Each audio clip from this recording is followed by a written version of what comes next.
Good morning. I'm up early. I be up. I be up. I be on go.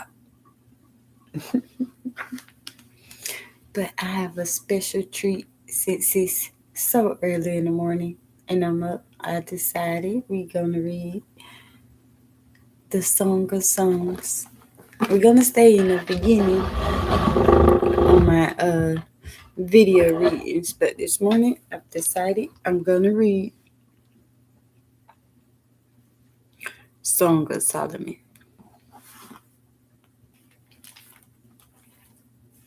And it's a lot of people debate about the song Brothers because this song you're gonna see God's not gonna so much being it's like a love song because Solomon was a woman's man, right? I mean, the man had over 699 wives and 300 concubines and a few other loves in the midst of that. So, nevertheless,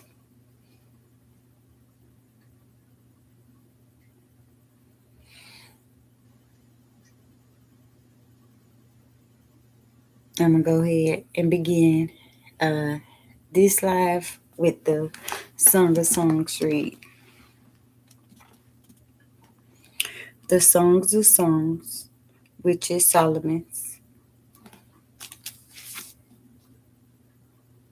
The Shulamite, let him kiss me with the kisses of his mouth, for your love is better than wine, because of the fragrance of your good ointments. Your name is ointment poured forth, therefore the virgins love you. Draw me away, the daughters of Jerusalem. We will run after you, the Shulamite. The king has brought me into his chambers. The daughters of Jerusalem. This is their choir. When I say daughters of Jerusalem, this is what the girls are saying. We will be glad and rejoice in you. We will remember your love more than wine. The Shulamite. Rightly do they love you. I am dark but lovely. O daughters of Jerusalem, like the tents of Kedar, like the curtains of Solomon, do not look upon me, because I am dark, because the sun has tanned me. My mother's sons were angry at me. Dark, like the color of Kedar, which is a pretty dark. It's like the color of tar. So it's the girls of my skin complexion, and they saying, don't be angry at me because my skin has been kissed by the sun, honey. Been in the fields. My brothers were angry at me.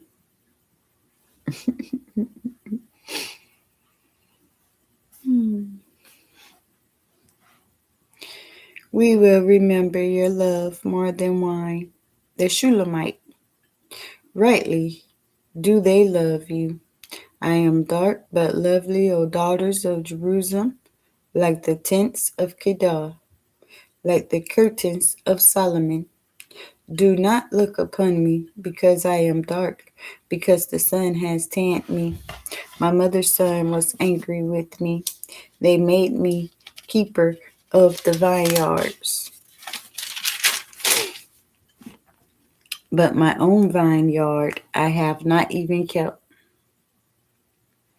To her beloved, tell me, oh, you whom I love, where you fill your flock, where you feed your flock, where you make it rest at noon.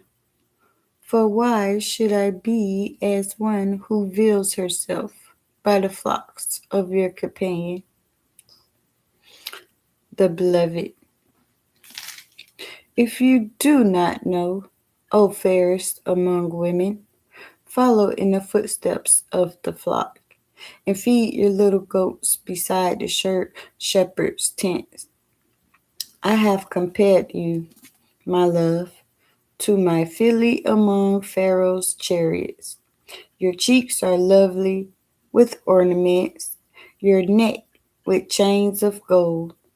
The daughters of Jerusalem, we will make you ornaments of gold with studs of silver.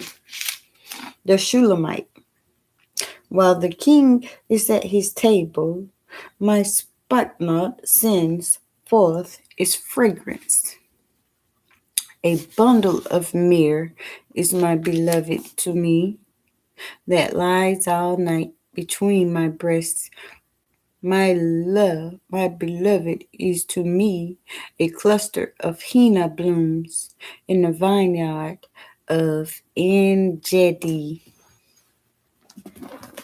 The beloved, behold, you are fair, my love.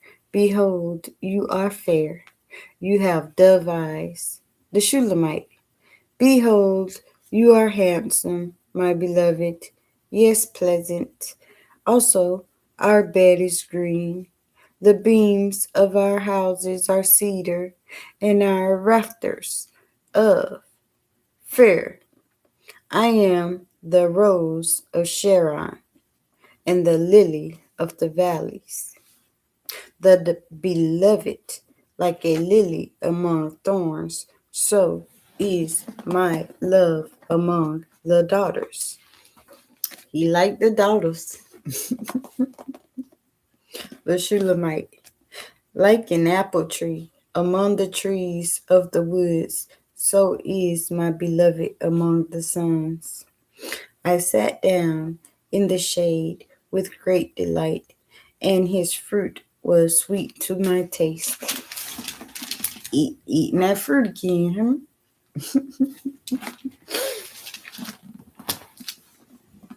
The Shulamite to the daughters of Jerusalem. He brought me to the banqueting house, and his banner over me was love. Sustain me with cakes of raisins, refresh me with apples, for I am lovesick. His left hand is under my head, and his right hand embraces me. I charge you, O daughters of Jerusalem, by the gazelles or by the does of the field. Do not stir up nor awaken love until it pleases. The beloved requests. The Shulamite. The voice of my beloved, behold, he comes, leaping upon the mountains, skipping upon the hills. My beloved is like a gazelle or a young stag. Behold, he stands behind our wall. He is looking through the windows, gazing through the lattice.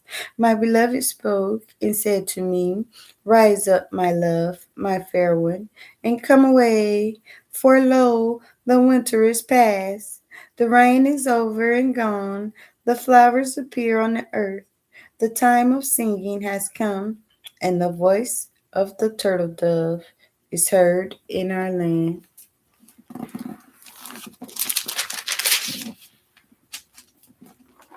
The fig tree puts forth her green figs, and the vines with their tender grapes give a good smell.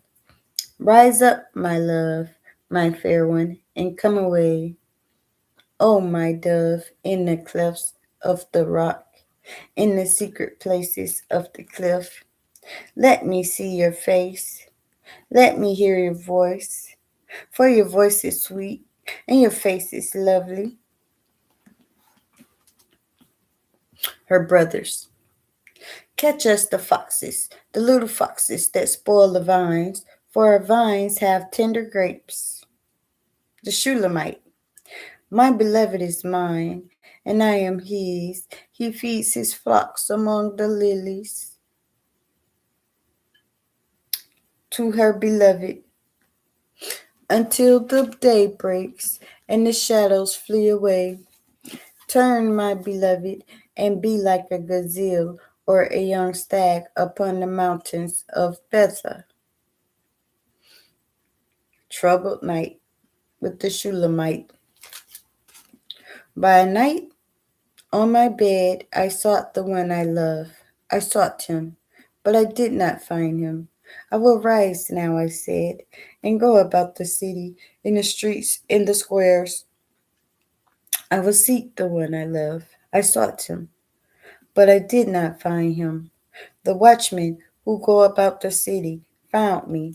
I said, have you seen the one I love? Scarcely had I passed by them when I found the one I love. I held him and would not let go until I had brought him to the house of my mother and into the chamber of whom conceived me.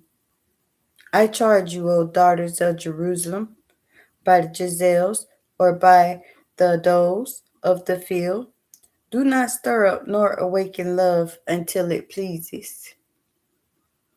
Do not stir up or awaken love until it pleases.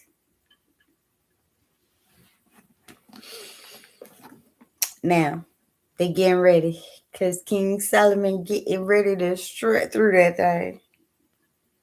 The Shulamite.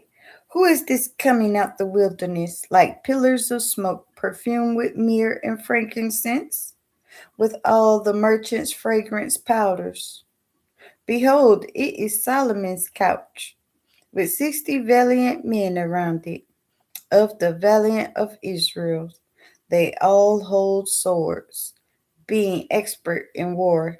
Every man has his sword on his thigh, because of the fear in the night. Of the wood of the Lebanon, Solomon the king made himself a palanquin. He made its pillar of silver, its support of gold, its seats of purple, the interior paved with love by the daughters of Jerusalem. Go forth, O daughters of Zion, and see King Solomon with the crown with which his mother crowned him on the day of his wedding, the day of the gladness of his heart.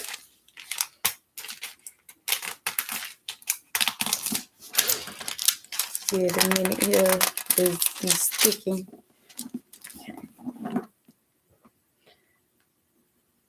The bride and groom praises of the bride, the beloved. Behold, you are fair, my love. Behold, you are fair. You have dove eyes behind your veil. Your hair is like a flock of goats going down from Mount Gilead. Your teeth are like a flock of shorn sheep, which have come up from the washings, every one of which bears twins, and none is bearing among them. Your lips are like a strand of scarlet, and your mouth is lovely. Your temples behind your veil are like a piece of pomegranate.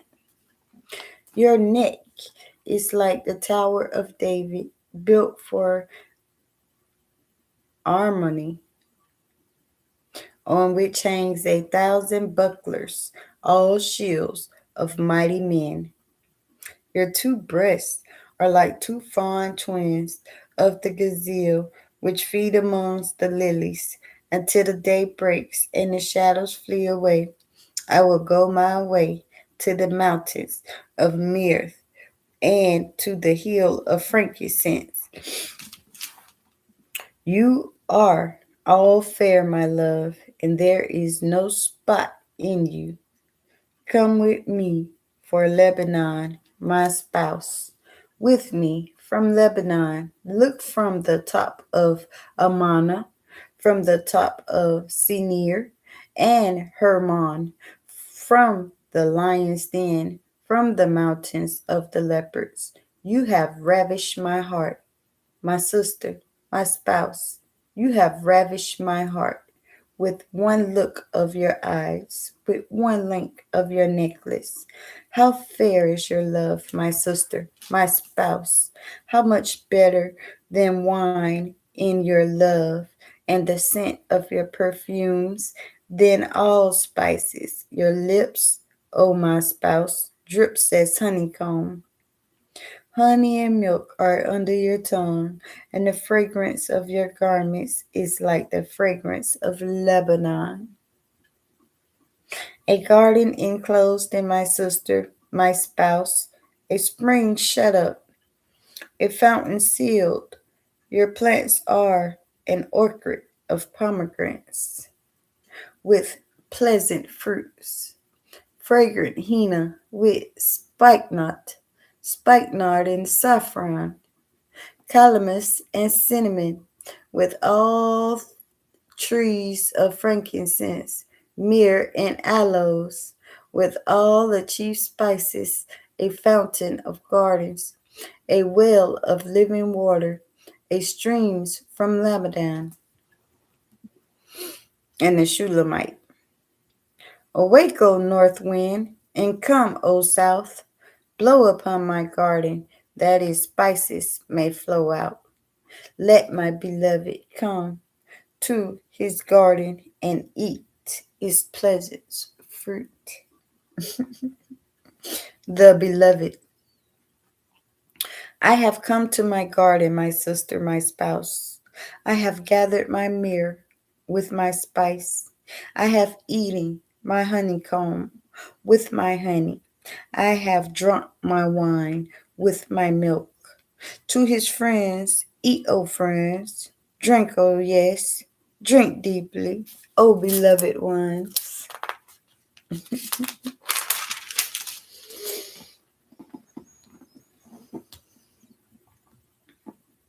Now the Shulamite is having a troubled evening. Let's continue the poem, shall we? I sleep, but my heart is awake. It is the voice of my beloved. He knocks, saying, "Open for me, my sister, my love, my dove, my perfect one, for my head is covered with dew, my locks with the drops of the night. I have taken off my robe. How can I put it on again? I have washed my feet. How can I defile them? My beloved put his hands by the latch of the door, and my heart yearned for him.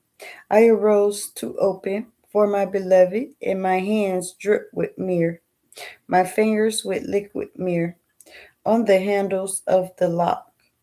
I opened for my beloved, but my beloved had turned away and was gone. My heart leaped up when you spoke. I saw him. I sought him, but I could not find him. I called him, but he gave me no answer. The watchmen who went about the city found me. They struck me. They wounded me. The keepers of the wall took my veil away from me. I charge you, O daughters of Jerusalem, if you find my beloved, that you tell him, I am lovesick. The daughters of Jerusalem, what is your beloved more than another beloved, O fairest among women? What is your beloved more than another beloved, that you so charge us? Shulamite. My beloved is white and ruddy, chief among 10,000. His head is like the finest gold. His locks are wavy, and blacks are as a raven, and black as a raven. Say his locks are wavy and black as a raven. His eyes are like doves by the rivers of the water, washed with milk and fitty set. His cheeks are like a bed of spices, banks of scented herbs. His lips are lilies dripping like myrrh. His hands are rods of gold set with beryl. His body is carved ivory inlaid with sapphires. His legs are pillars of marble. Oh, she like where she see down, set on bases of fine gold. His countenance is like Lebanon, excellent as the cedars. His mouth is most sweet. Yes, he is altogether lovely. This is my beloved, and this is my friend, O daughters of Jerusalem. The daughters of Jerusalem, where has your beloved gone, O fairest among women? Where has your beloved turned aside that we may seek him with you? She laid with him. Where he at? The Shulamite. My beloved has gone to his garden, to the beds of spices, to feed his flock in the gardens, and to gather lilies. I am my beloved's, and my beloved is mine. He feeds his flock among the lilies. Praises of the Shulamite beauty, the beloved. O my love, you are as beautiful as Tisra, lovely as Jerusalem, awesome as any army with banners. Turn your eyes away from me, for they have overcome me. Your hair is like a flock of goats going down from Galilee. Your teeth are like a flock of sheep which have come up from the washings. Every one bear twins, and none is bearing among them. They have the twins, but ain't nobody bearing around them.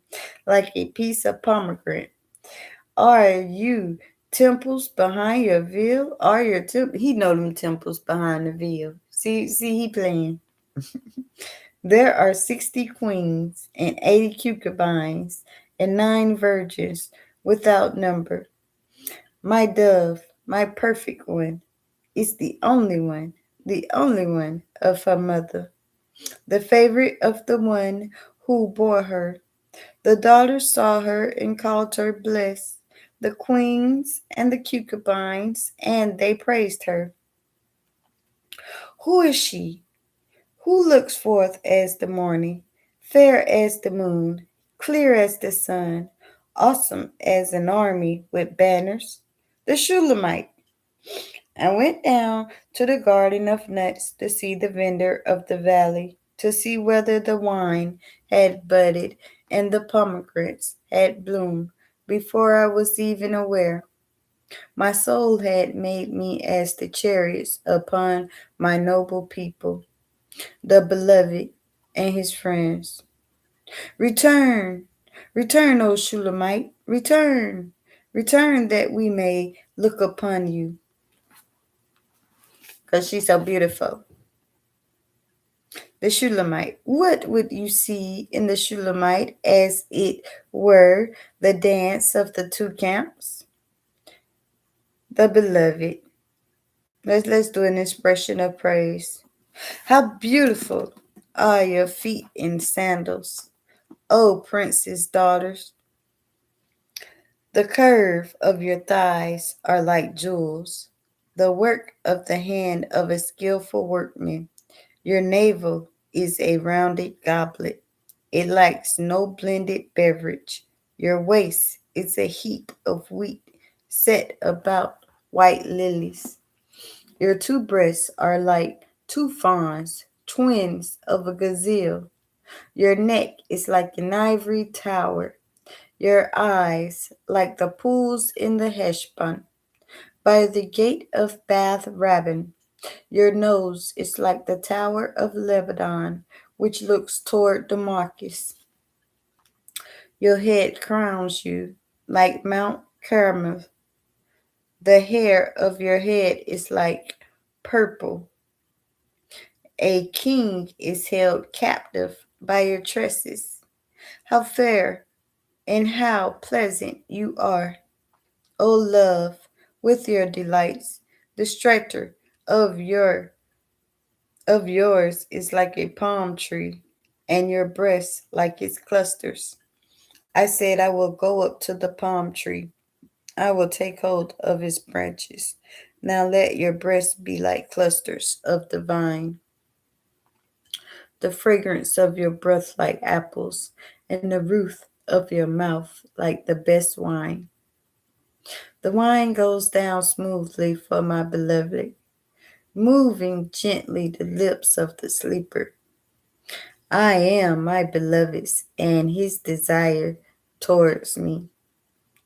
Come, my beloved, let us go forth to the fields. Let us lounge in the villages. Let us get up early in the vineyards. Let us see if the wine has budded, whether the grapes blossom or open, and the pomegranates are in bloom. There I will give you my love. The mandrakes give off a fragrance, and at our gates are pleasant fruits. All manners, new and old, which I have laid up for you, my beloved. Oh, that you were like my brother, who nursed at my mother's breast. If I should find you outside, I would kiss you. I would not be despised. I would lead you, and I would bring you into the house of my mother, she who used to instruct me. I would cause you to drink of spiced wine, of the juice of my pomegranate. Ooh, mm. To the daughters of Jerusalem. His left hand is under my head, and his right hand embraces me. I charge you, O daughters of Jerusalem, do not stir up nor awaken love until it pleases. That feeling we get is women, but don't fall for it until you sure that that's your love, and that because you can see he all around the garden here. A relative, who is this coming up from the wilderness, leaning upon her beloved? I awaken you under the apple tree. There your mother brought you forth. There she who bore you brought you forth. The Shulamite to her beloved. This is what the woman says to the man she loves. Set me as a seal upon your heart, as a seal upon your arm, for love is as strong as death, jealousy as cruel as the grave.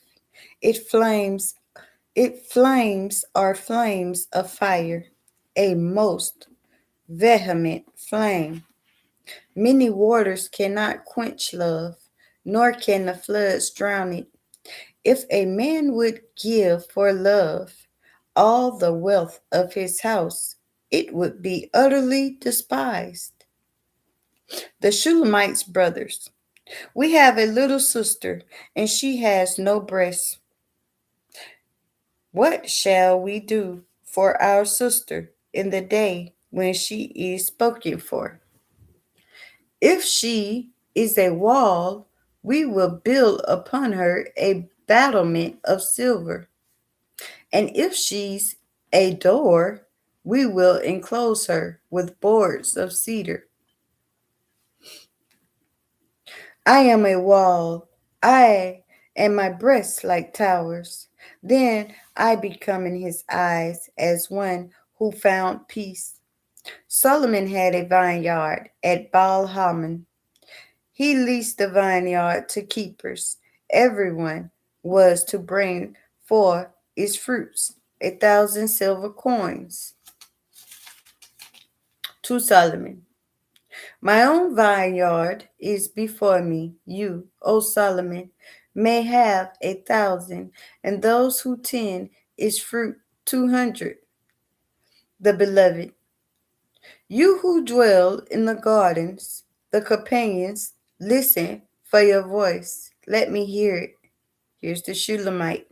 Make haste, my beloved, and be like a gazelle or a young stag on the mountains of spices.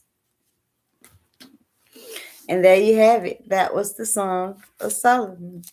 Now, I'm not going to go back, get too far in my reading here online, and we could just discuss about the Song of Solomon because, you know, we're reading the book of Genesis on my videos, and I don't want to get ahead of that because I like to keep it all in order for my readers who like to come and read as we go page by page from the New King James.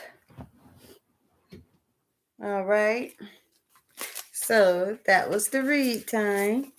And now you already know what time it is with me. But let's talk a little bit about the Song of Solomon. Okay?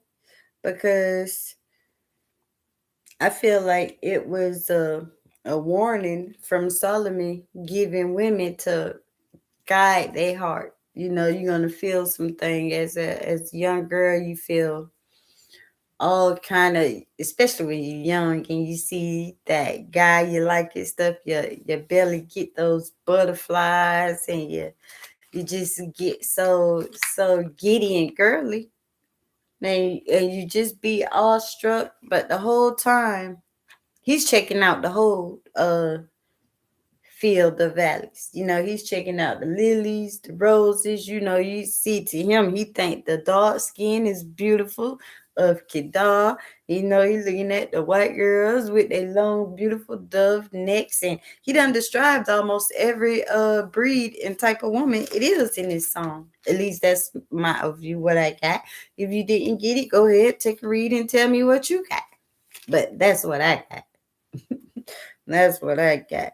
So he's warning women, protect your heart. Don't give it up too soon. Don't give it up too early, even though it's gonna feel like it, you know. And he's gonna sweet talk and he's gonna do all kind of things to get your love, but do not release it until you are sure that that's the love for you, my dear. Don't do that. Now, uh, give me 1 second because I needs to go and get me a drink of coffee. So I get up so early, and then I need to get my coffee going on so we can continue this. Okay, my loves?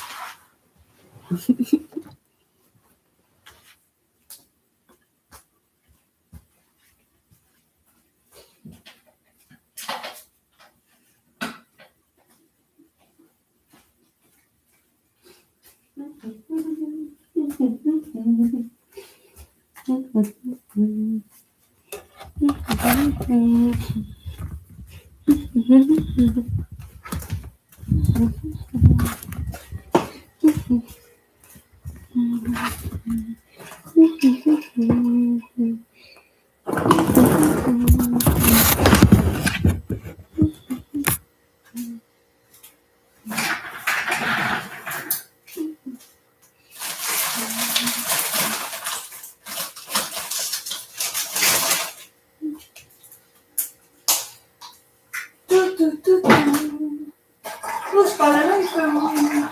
Who's calling me from?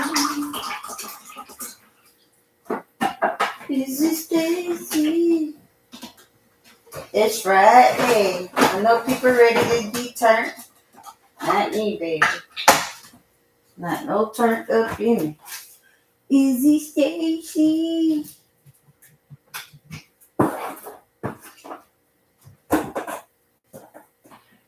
Give me 1 second, folks. Gotta get my coffee. Gotta get my coffee going here.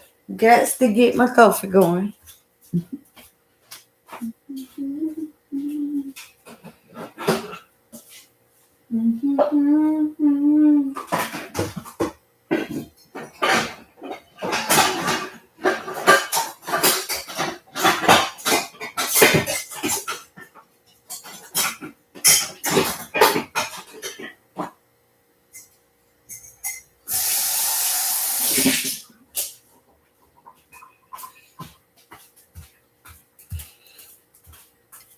Because if you know, I need my coffee.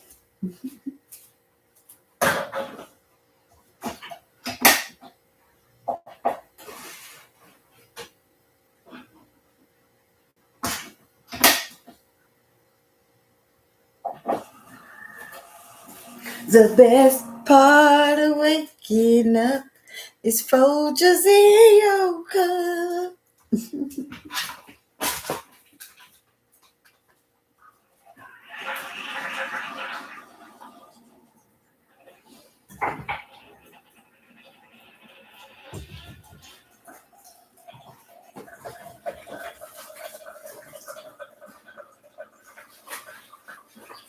The best part of waking up is Folgers in your cup.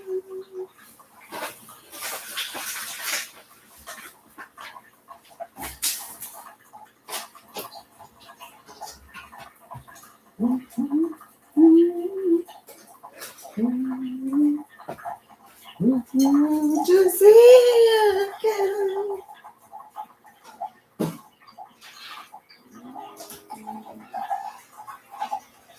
Ooh, we're going right back to the living room, to the couch, dude.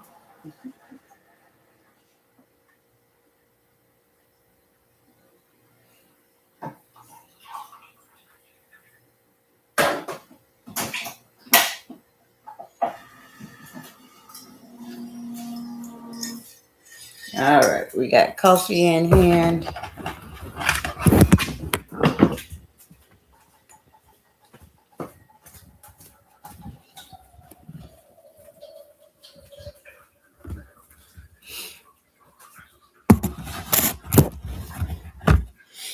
Coffee in hand. So that was such a wonderful read. If you was around for the read, tell me, what do you think about it? What did you get out the whole what do we got there? Need to build a stone templar to bring to God. I think the temple is the body and a direct connecting way to God and what can be done. And who said that? Mike? Michael Myers? Oh wow, what a name. And Michael Myers question. Israel says it needs to build a stone temple to bring God. I think the temple is the body and a direct connecting way to God and what can be done. Okay. Well, that's an interesting concept to come about it that way, to see it that way. Build a stone temple.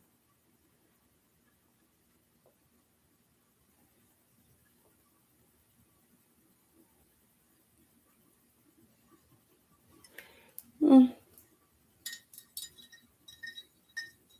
1 minute. I gotta put some milk in my coffee.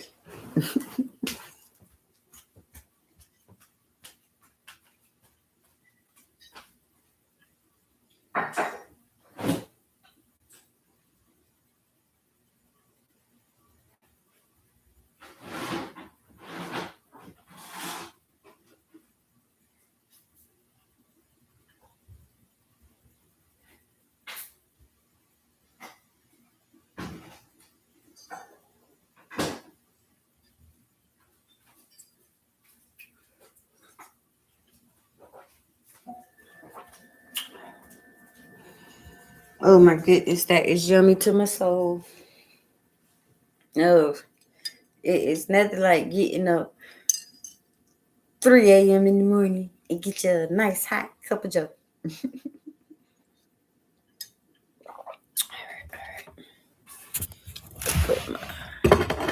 Put that there.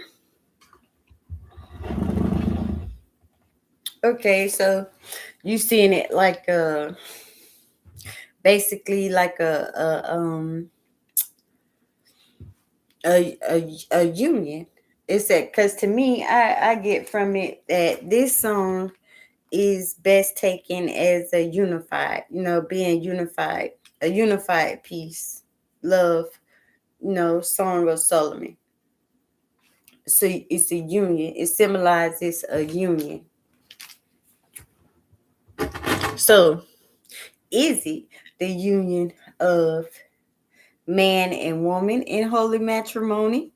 Or are you getting off that it is a symbol of uh, the Christians embodying Christ? Is that now? Don't get me confused with me being a Christian. I am not a Christian, and I say that totally over and over again. However, I do believe in the Holy Word, but the way that the Christians' way have been set up, it has caused a lot of people a lot of hurt, and I do, and this is just my belief. I believe that the Christians fall under Roman law, you know, and that so much of um how do you say this, there were so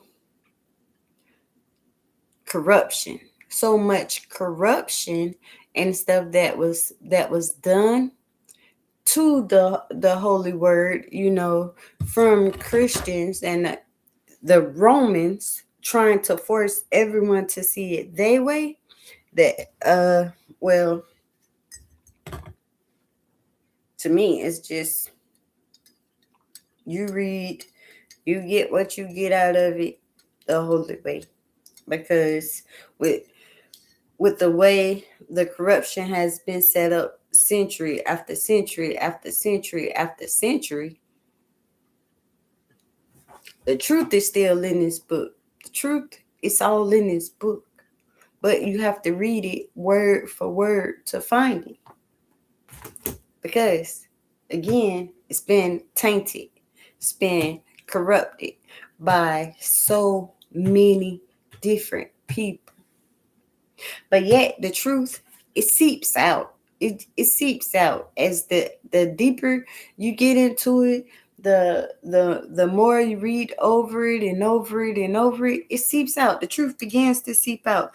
And you understand that, listen,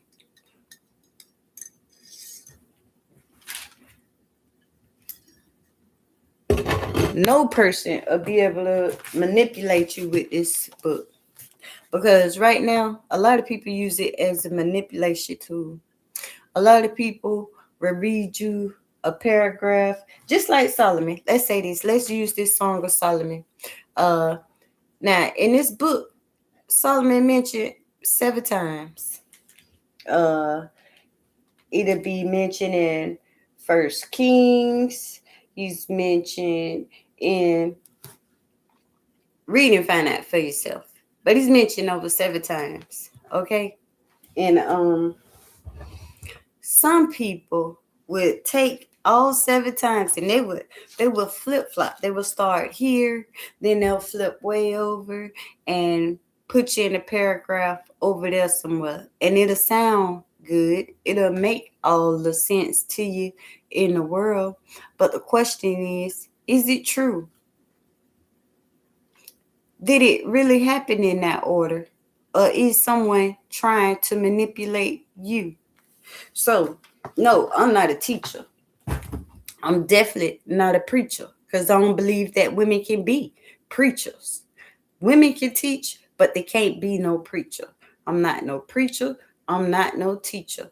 I'm not no Christian. However, I am a woman who seeks the knowledge of the Holy One, the heavenly Holy One. Okay? And so, therefore, as I gain knowledge, wisdom, and the understanding that I so desire from the Holy One, I feel that it's only right if I can share that. Could share that, if that makes sense, to share that with maybe another young lady who may need just to know where you get that information from, so that she can open up and go read the word. Or a young male who may be lost or out there in some kind of way, and they don't need no, they just need to know to open and to where to begin to read, to begin to open themselves up to receive.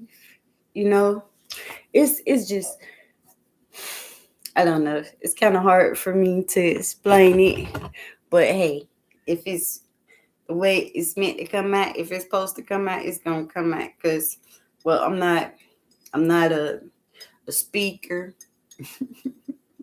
I'm more so a loner, but I've just had a craving, a yearning to just get the real word out, especially since all the corruption about the rainbow. They got people running around talking about the rainbow is for lesbians and homosexuals. And we know that's not true. But that's why I decided to read the Bible from the beginning. So um if you go into my playlist of Let's Read, you will see we start from Genesis there. We do not skip pages there.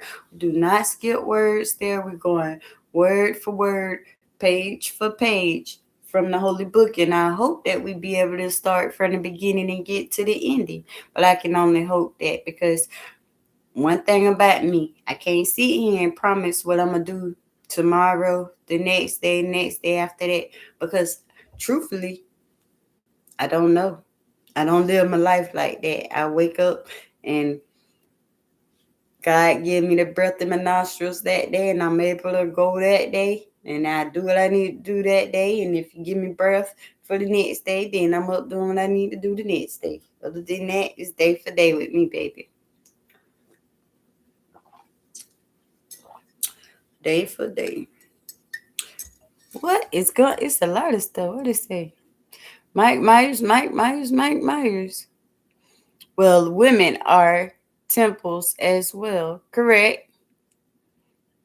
Translation, basic instruction before leaving Earth. Do you think history just might be, don't what it appears to be, like stolen history?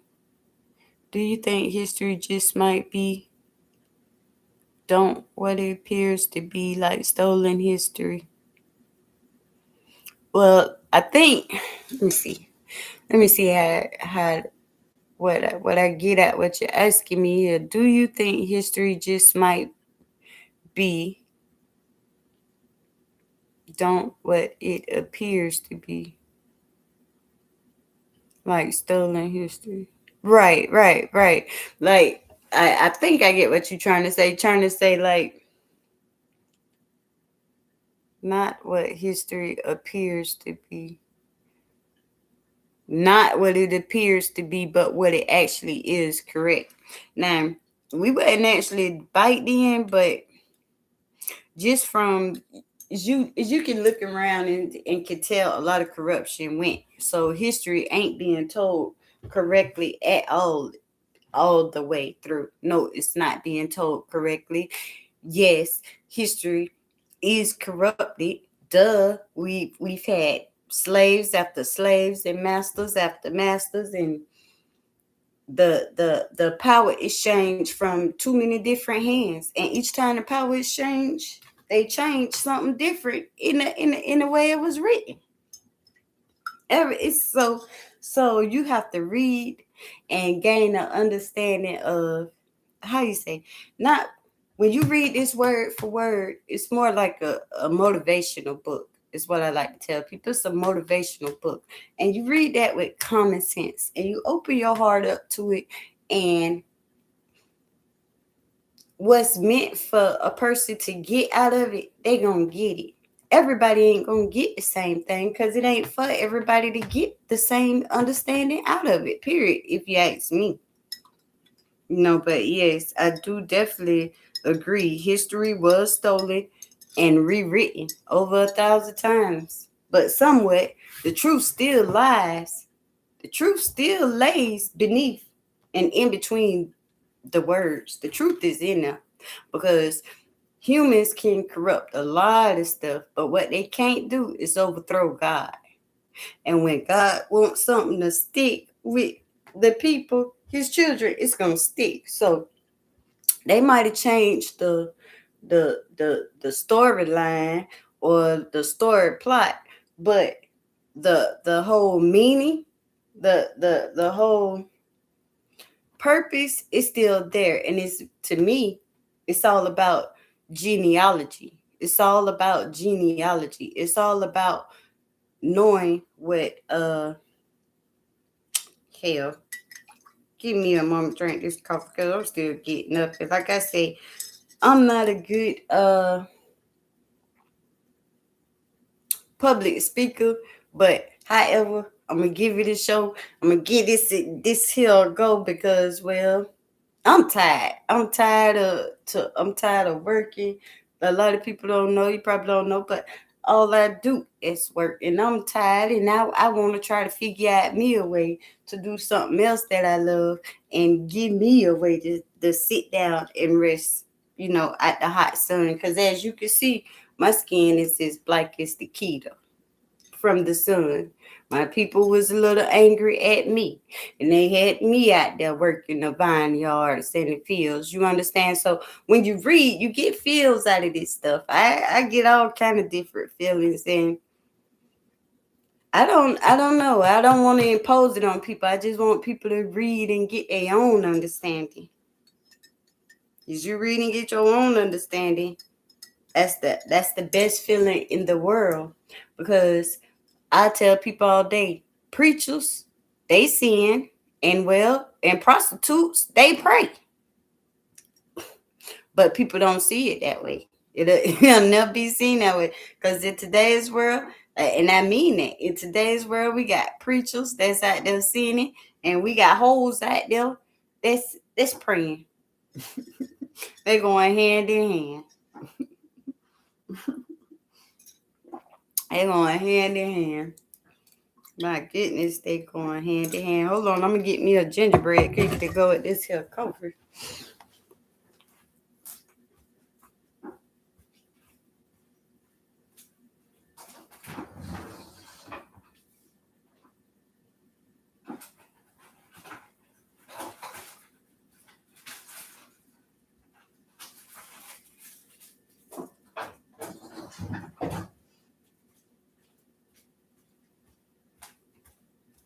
Yes, Lord. But I know one thing. I know it's just time for us to get serious. What do you think Holy Grail is? It's the cup that Christ used to. Right. It's not just a. Yeah, but it's not even so much about the little stuff like that. It's about who was after the Holy Grail. Have you ever heard of the Knights Templars? Because they still around. And actually, people who talk freely out about stuff like how I'm talking right now used to not even be allowed to speak as I'm speaking right now. That used to be a crime. And the Knights Templars are like the Christians' police. They come out, they investigate stuff. If a person would say they have I grew up farming. Oh, good for you. What you specialize in? Growing stuff or hunting? Are you a? Because there's so many different ones. I don't want to use them two names. Yeah, I start to say, are you a Cain or are you a Abel? Because Cain was actually a farmer, great grower. He grow anything, and Abel was a hunter. And then you had the other brothers who was like that also. You had Jacob and Esau. Esau was a great hunter, and then you had Jacob was a farmer.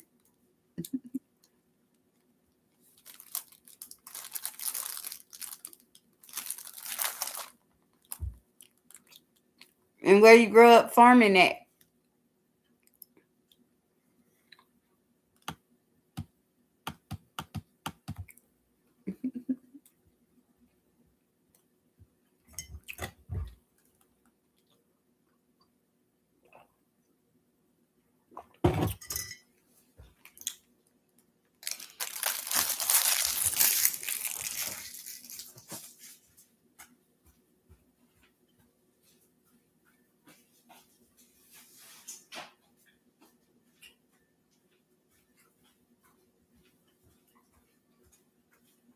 Mm-mm.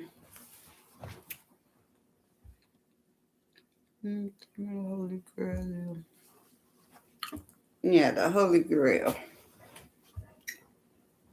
Cup of Christ. They thought that some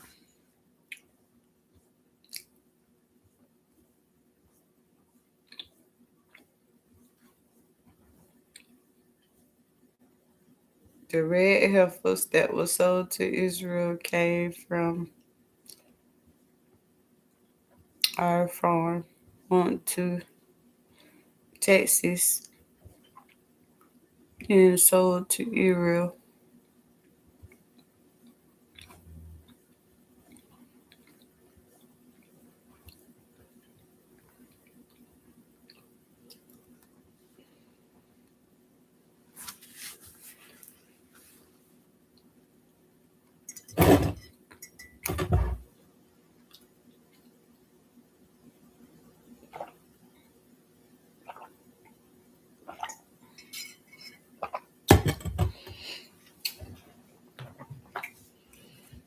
Got to excuse me for a moment.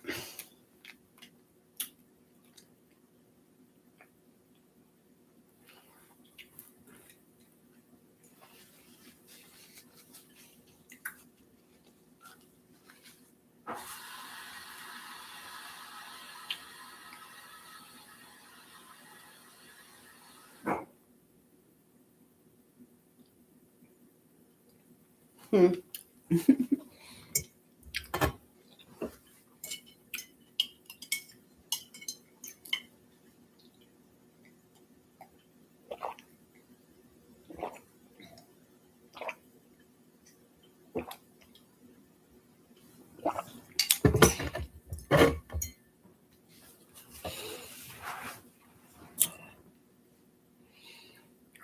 The red heifers that were sold to Israel came from our farm, went to Texas, then sold to Israel.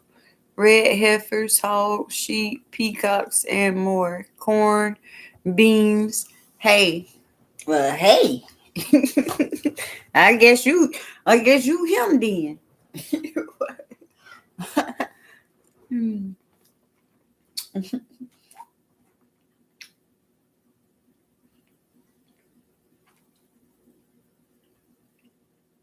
What do you think about these heat waves?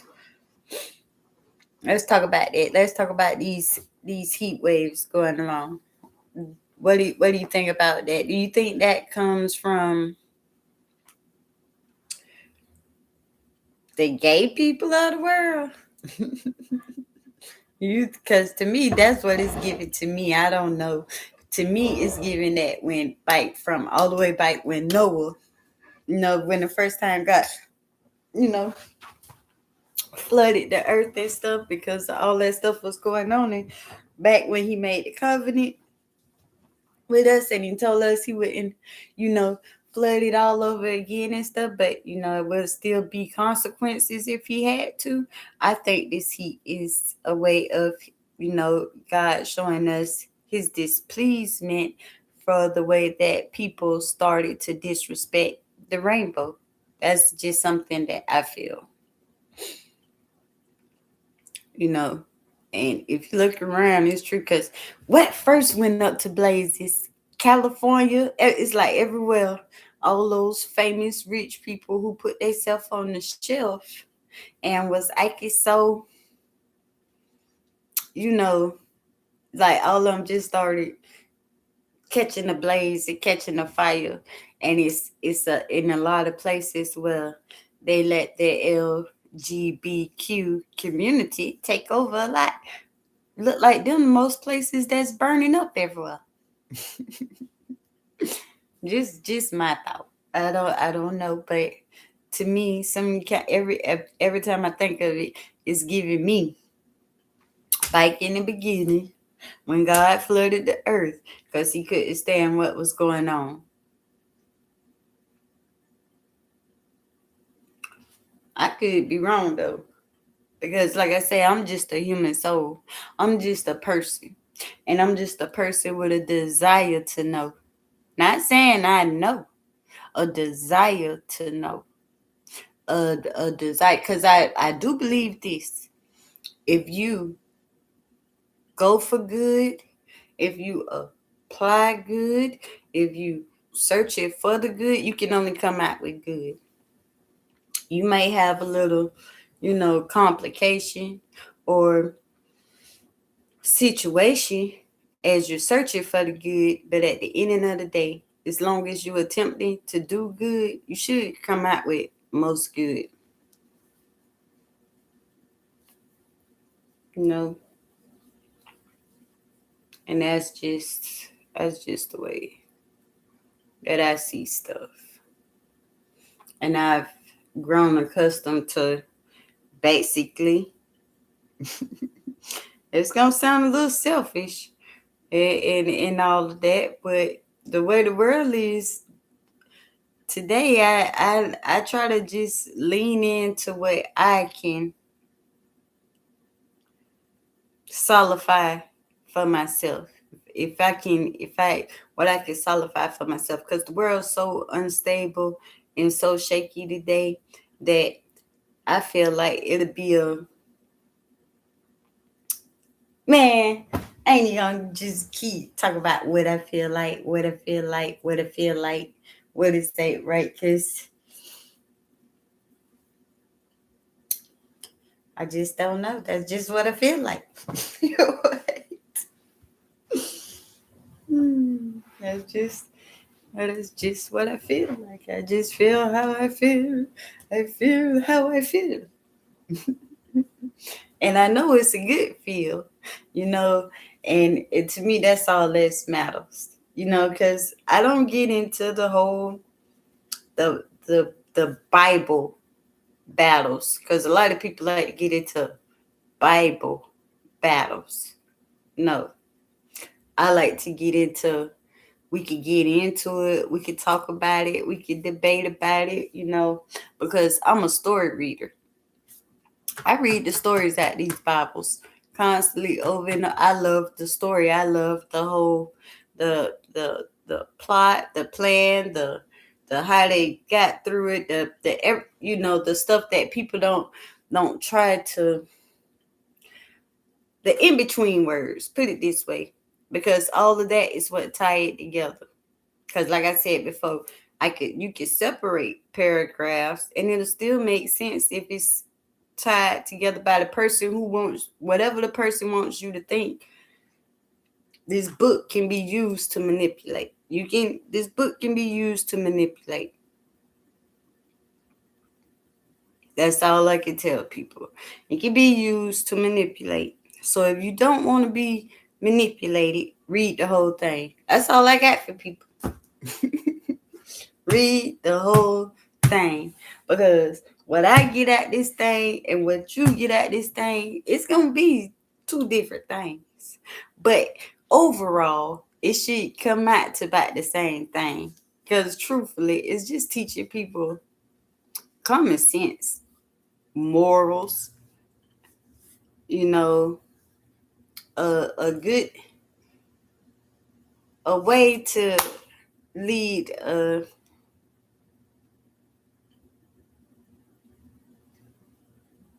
oh God, give me the correct word to say here. As you see, I'm stumbling and fumbling all over my words, Lord, because, well,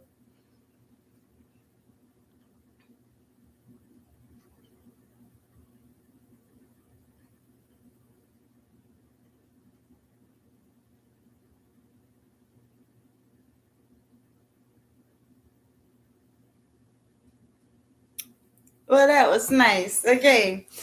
Seekers shall find.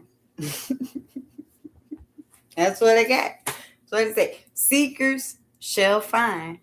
Seekers shall find. And I'm just a seeker. I'm seeking. I'm seeking. I can't just go by what they telling me no more. I can't just go by what the politicians telling me. I just can't go by what the today's religion leaders are leading and telling me. I can't even just go by the community leaders, what they telling us no more. It's all about what you learn within yourself is how you gonna grow and elevate, and I know it's a lot of people that's able to be out here and can teach and do all that stuff. That's not me. Only thing I know how to do is just be me, and I share what works for me. That's it.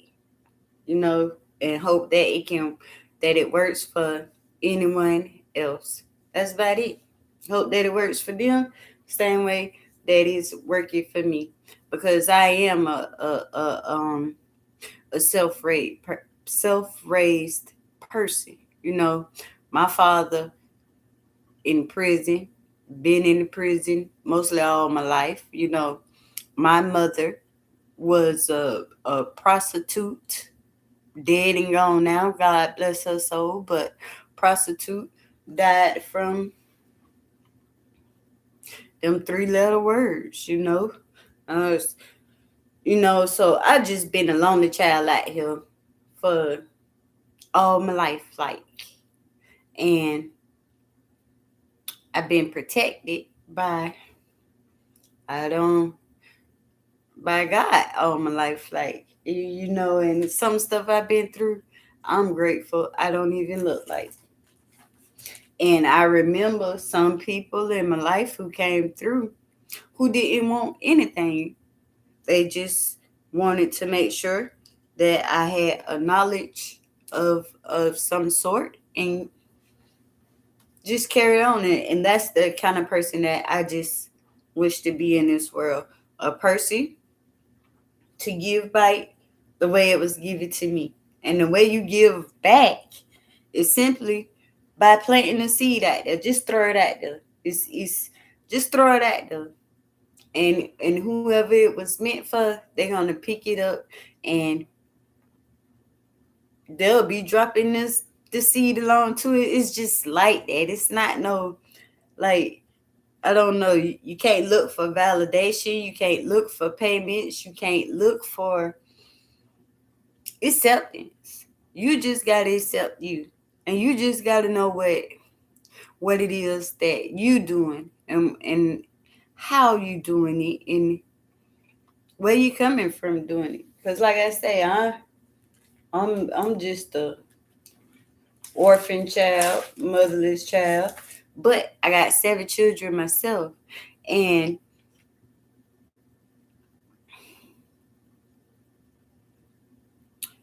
some things that I didn't get from my mother and father that I want to give to my children, but some stuff they didn't even get from me that I want to give to them, that they out here. I don't know. I don't know how to say it, except for it's important to learn about this genealogy. It's important to learn about the true value of life. It's important to understand that uh, all people deserve. I just, I don't know how to say it. I just don't. It is what it is. I don't know how to say it. It's a feeling that I just can't give.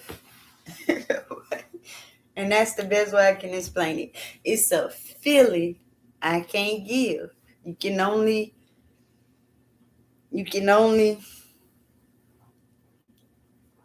come across it. If that makes sense. You can only come across it. You know. Cause yeah.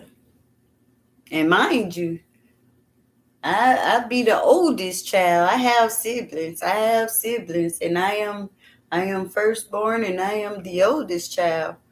But yet I am the only child of my father. Shit crazy. It's so crazy. This world's so crazy.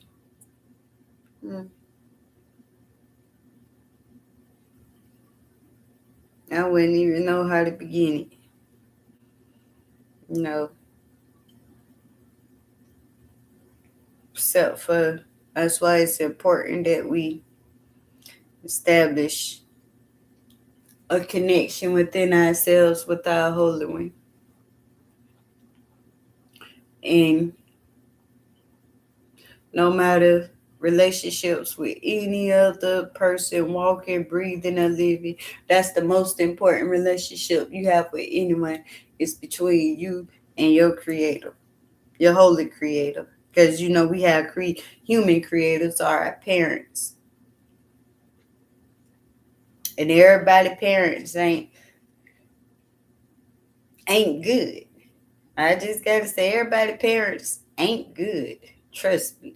And I'm a parent. And I can't even say I've been a good parent, you know?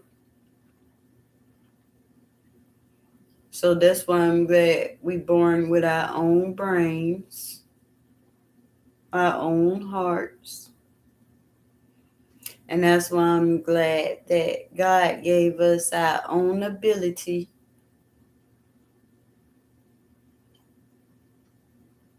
to understand each and every last one of us.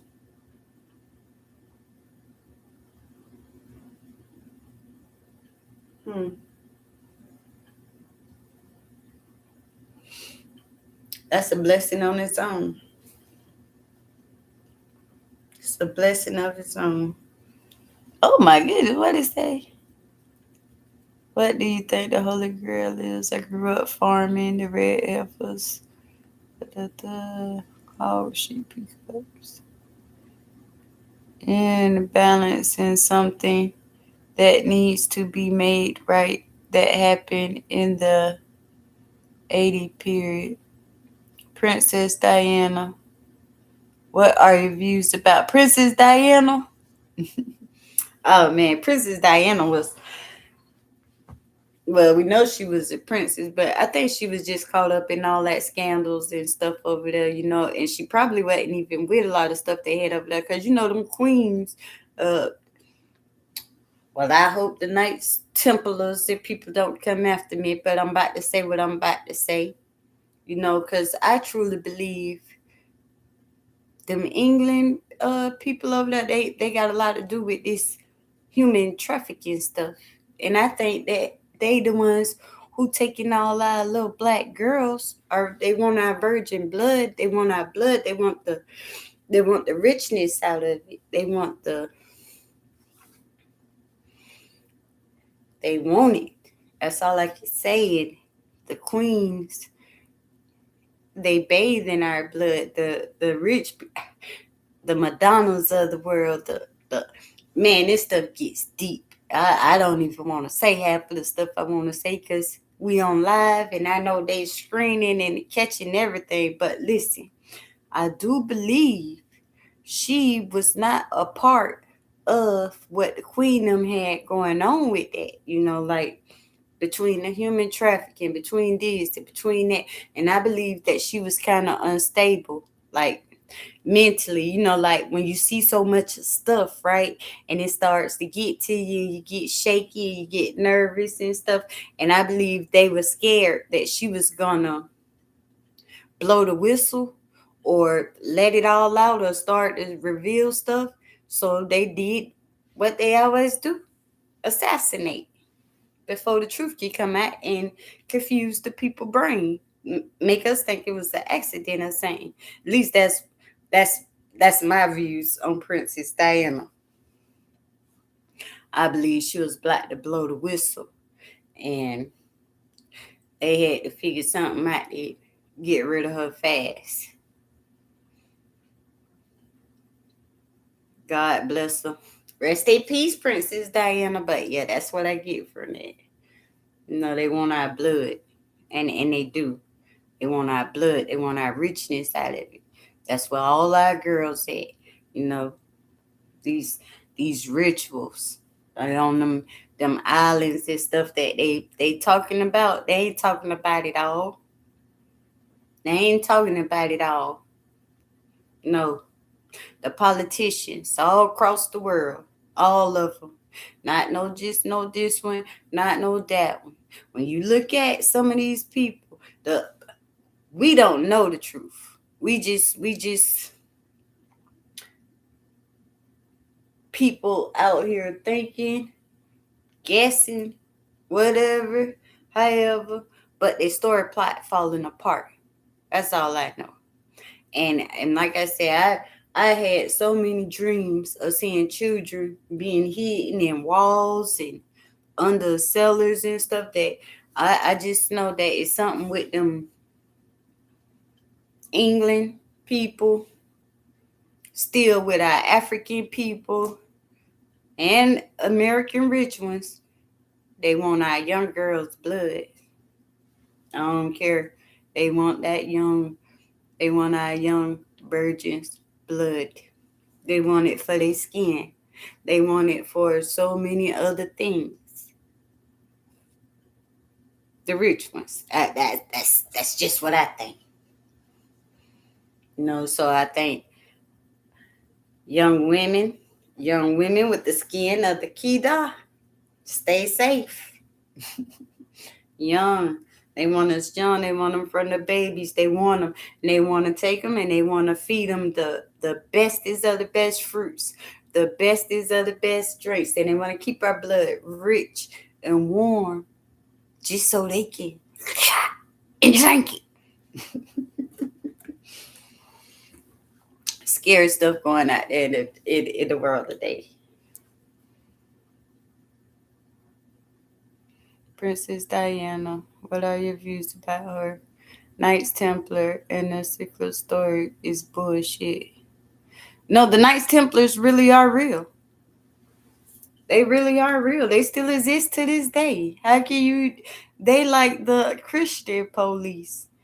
Matter of fact, they're the ones who go out and take anytime anyone finds an artifact or anything like that, they go out and they investigate it and they bring it back to the Romans.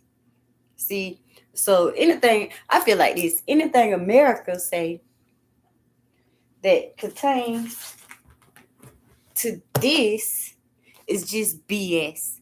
Because for one, who America fall ruling thumb up under all the time? Who America built up on? The Europeans. Europe. They burning too, matter of fact. Europe burning too, ain't it? But anywho, Europeans. And the Europeans and the Great Britons over there, Europeans, the Brits, Rome. That's America. America ain't America. America is really just Rome and the British. That's what America is. We just who is America? Who is America? Who runs America? Who really runs America? Right. See, they Christians. They Christians. So why they so fall under the Pope laws? Why do the Pope run basically? Why? Why do the Pope? Why do they have all the riches and the artifacts? Why is everything stationed in Rome? Huh? From time and time again, who done conquered things, man? Them Romans. Them Romans. And we know the Romans have how do you say, imaginations at this world. They come in with the Zeuses and Greek. Yeah, Greek too. But they coming in with the Medusas and all of that and all of these and all of these and all of that stuff. And they just done found a way to incorporate it in our everyday. Like Americans mock God every single day. Just by the names and the days of the week. It's mocking God. Monday, Tuesday, Wednesday, Thursday. And we know how he felt about Thursday. But you see what I'm saying? We know how he felt about Sunday. These are names of other false gods. It's so much stuff. It's so much stuff that is obvious but unobvious at the same time. What it say? Pope Leo is trying to change things and set them right. The Knights Templar ain't who the Knights Templars. Who founded the Knights Templar ain't who the Knights Templars are saying. People change things. Trying to set it right.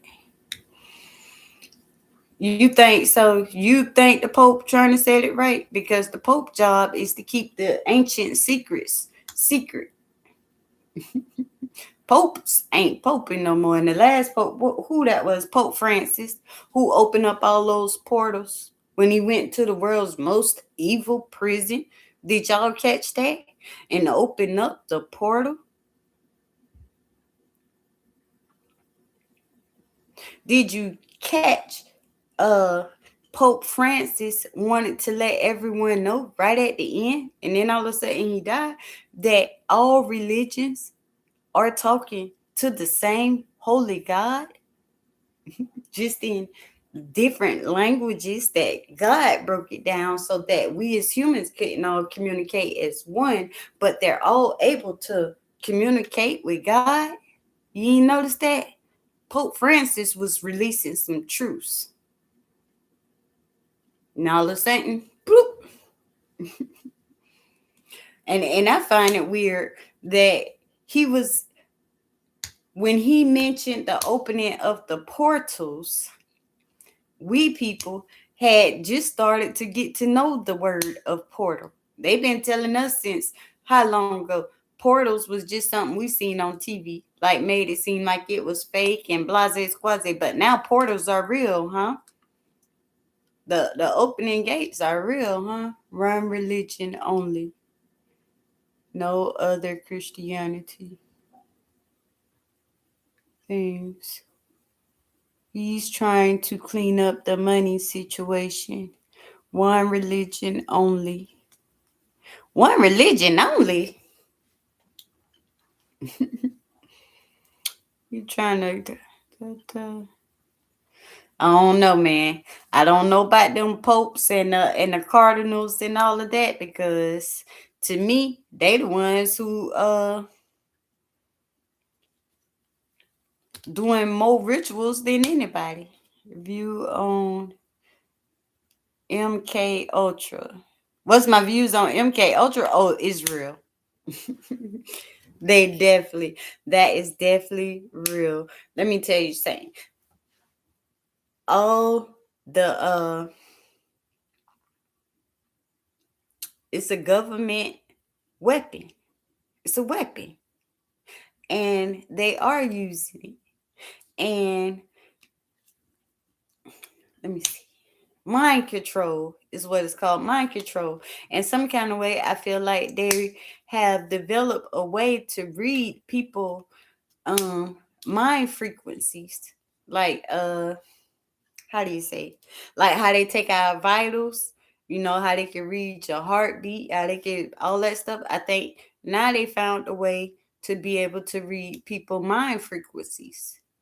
I don't know exactly how, but they doing it. And like they can tune in, tap in, and it's really kind of scary. That's what I see on MK Ultra. MK Ultra kind of scary. However, it's very real. It's very real. And I believe that most of the stuff like MK Ultra and the cloning and all that stuff there, it starts with our entertainers. It starts with our entertainers and our politicians because, well, they are the actors and the actresses. They are the actors and the actresses. So every time a project comes, those will be the two that they start with. 1970 project was Wiping Memories.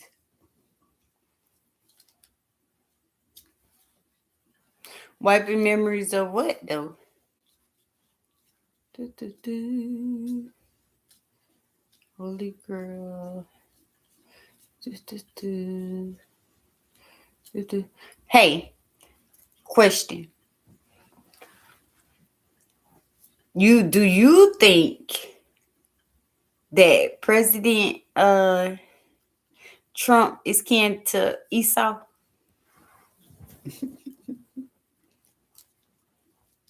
Because I think Trump is kin to Esau. With everything with these wars and stuff going on. Because you go back in the beginning, you go back to reading. It's given he might be a descendant of Esau. What you think? Let me know what you think on that.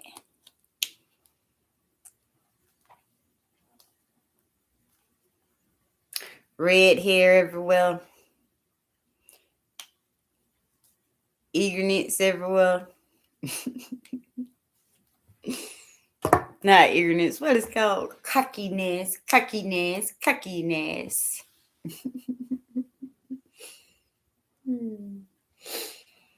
Whew.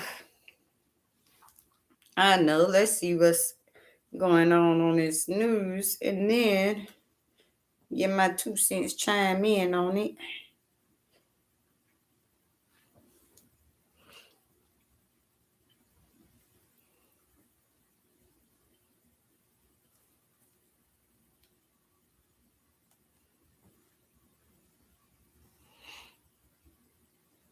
I think Trump does it think.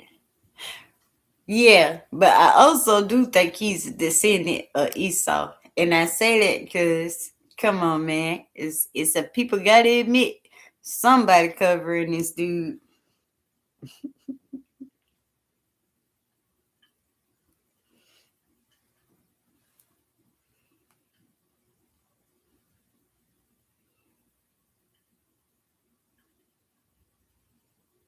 Because favor, favor don't come with you don't have to be smart, beautiful, or kind to be favored by the Most High. And that's fact. If he favor you, you're favored.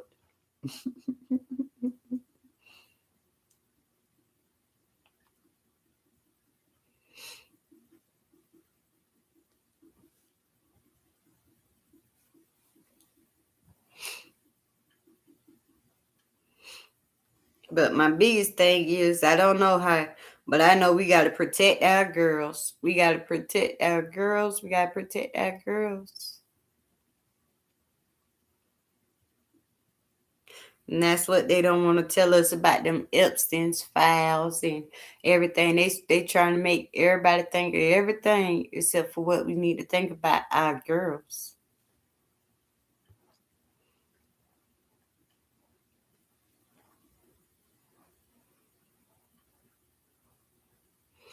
The mothers who are gonna populate as we leave, who gonna keep it going. The mothers who gonna keep our blood flowing out here on this earth, our genealogy flowing out here. We gotta protect them girls, them young girls, them little girls. They out there. It's a bunch of them. They out there. It's out there. There's around, and we can't keep letting them disappear in mass numbers the way they disappearing. Where you think they going?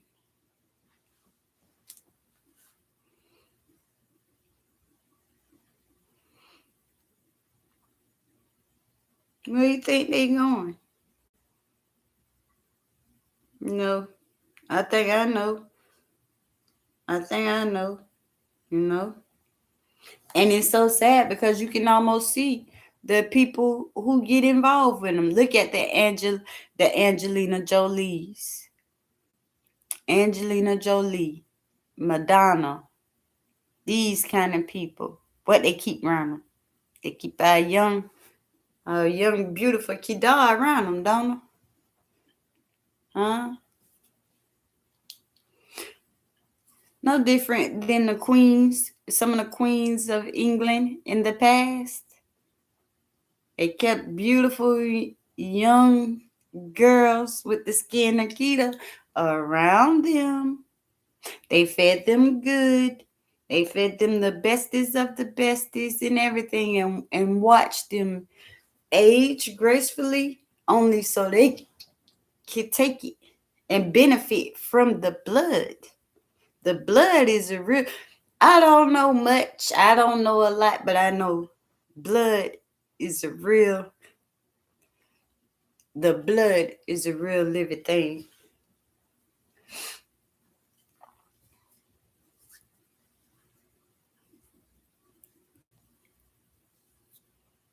Not seeing others while they seek. A king will go into battle with his soldiers if something needs to happen, not seeing others while they seek.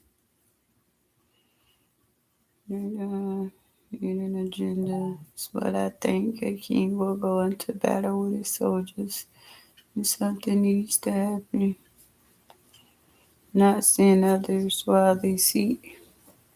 It depends. It depends if it's a smart move or not for the king to to go in a. If you see the king in the middle of the war and we need the king, is he end up um getting chopped off early? The king don't go on the front line. Kings don't go on front line.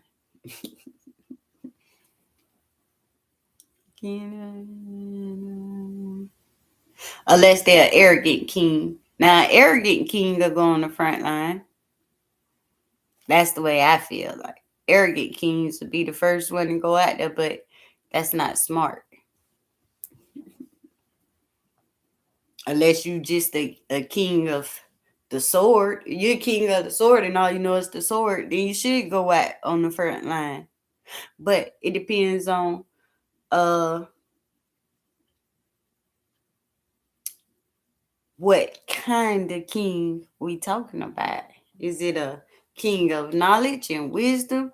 Is it an arrogant king of egotism? Because if it's an egotistic king, he gonna swing the sword and go by the sword. So I don't. It depends on the kind of king. It depends on the kind of king. They battle with his soldiers if something needs to happen. Why they stay safe.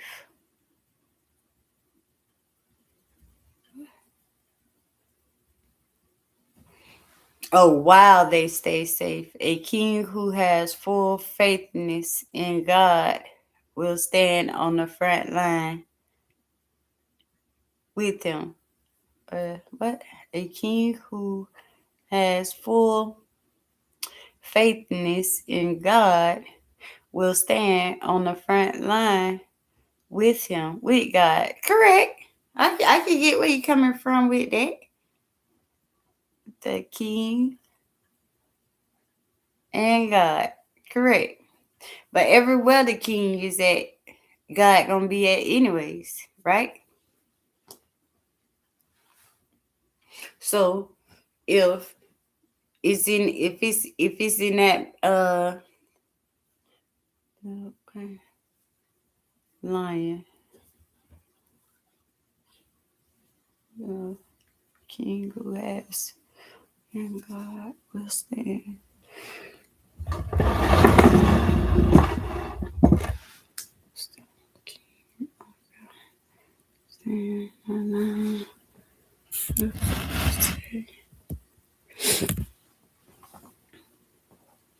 Yeah, but that's just my view. It depends on what kind of king. If it's a warring king, he definitely gonna be on the front line, because ego is attached. Don't want, but if you're a smart king and a thinking king,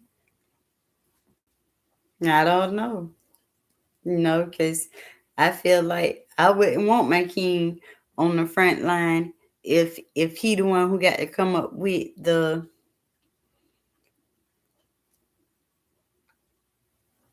But then again, the king don't even come up with the war tactics. It's the general.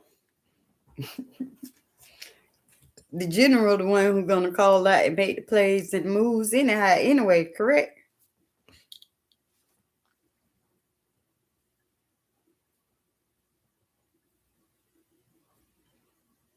Now I could be wrong, but the general called out the plays. And that's why they keep taking out a lot of real generals these days, anyhow. People raising their generals from babies, trying to keep them secret, to try to. But somehow, some way, they keep finding out. How they keep finding out? Knight Templars.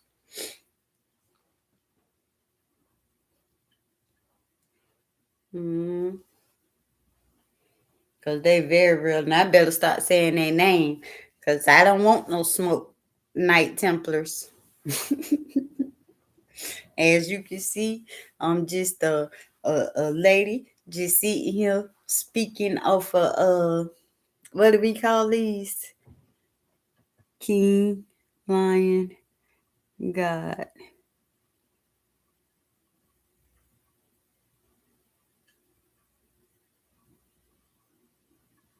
Oh, you're a lion. Rawr.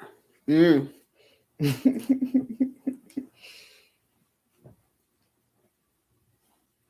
What's my view on magic? What is magic? You know, magic, illusions, because you have illusions, you have witchcraft, you have holy rituals, you have it's all kind of different forms of ways to say about so-called magic. Uh to me, I simply believe words are magical, if that makes sense. I don't know how to say it. Words. And I also believe like people need to pay more attention to words, because people can use words as a magical tool. They love. Who love full moons? The werewolves? Arr! The king. Yeah. Magic. Magic. I don't believe in magic. I do believe, though, people can make stuff happen with words. I don't know how to say it other than that. Just, I don't call it magic, though, because magic sounds entertaining. And magic is just straight up witchcraft. It's straight up witchcraft. That's it. And you want to know what I think about the Freemasons? For one, it's different kind of Masons. And all groups, just like we have, let's just put it like this, like they have the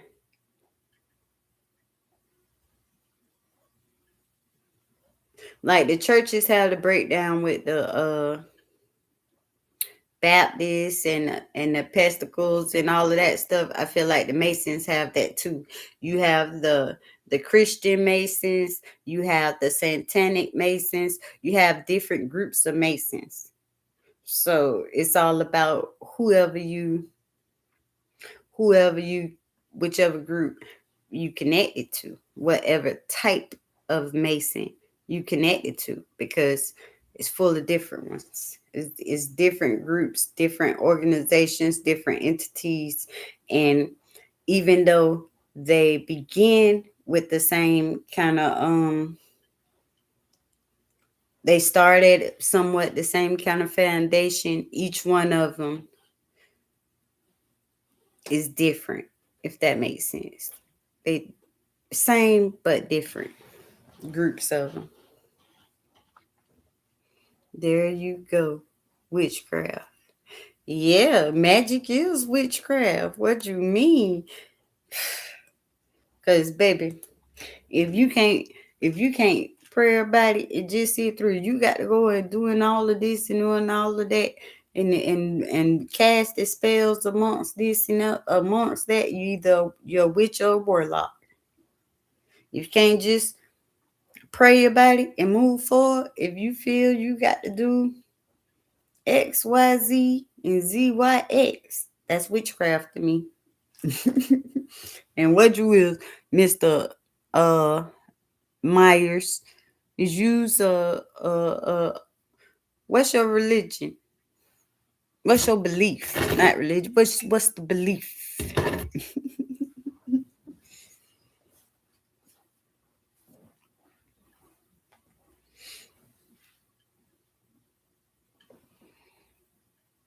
Couldn't get me to join any of these secret sources for all the money in the world.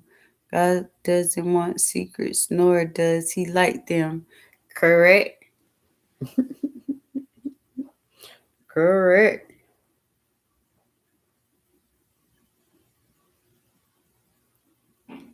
You do not like them.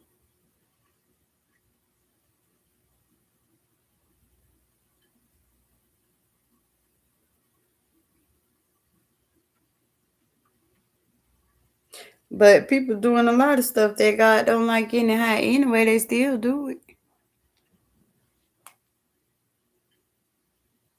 That's just like,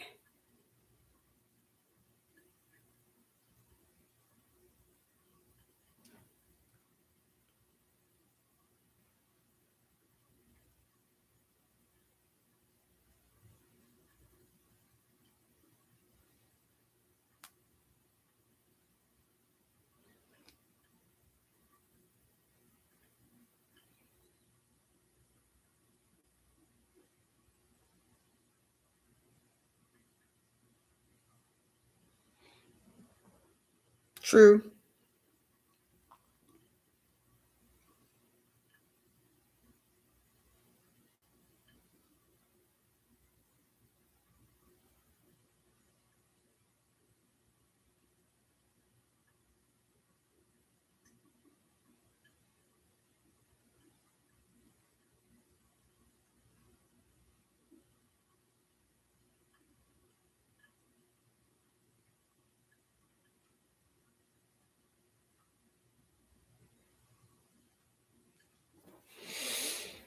Mm-mm-mm.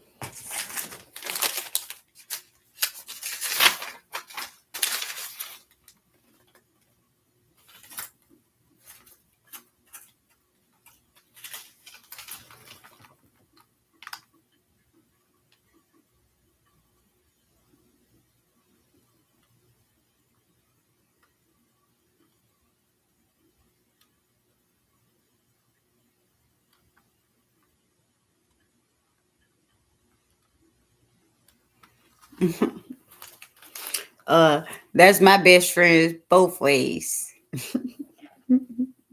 To spell frontwards or backwards, it still equals up to best friend. Hello,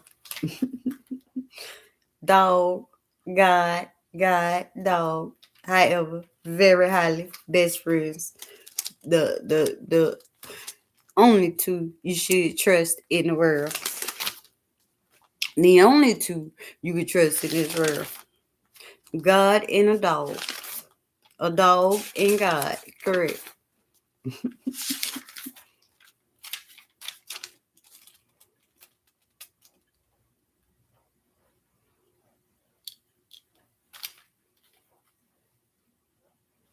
Images.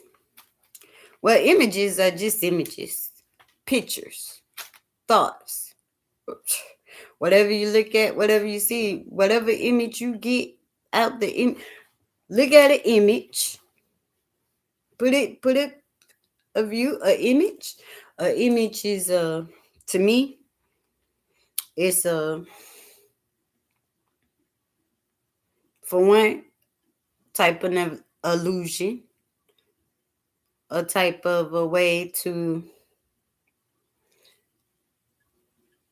get your how I say it, imagination. Images are just imaginations running wild. Period.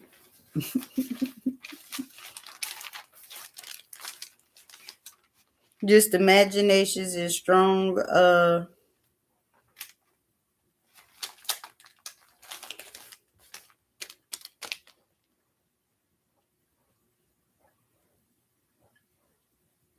no. It's an imagination. It's an image. It's a projection of what you want to see inside that image. That's all the image is imagination. I mean, look at the word image. Where you think the root word would come from? Image. Imagination. Period. And grabbing, that's to me dead. Dead imaging.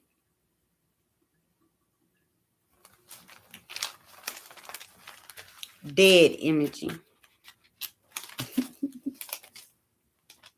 Meaning no imagination.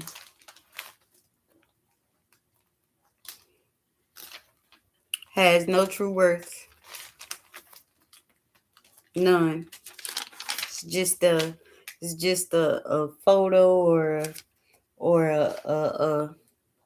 a token or something you is putting the image on. You getting whatever image, whatever imagination you getting at that image. That's simply as I can put it.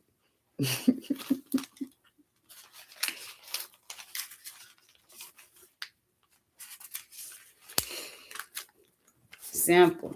That's don't even that don't even I don't even got to think on that. I look at it simple. Dead imagination. Grabbing image, dead imagination.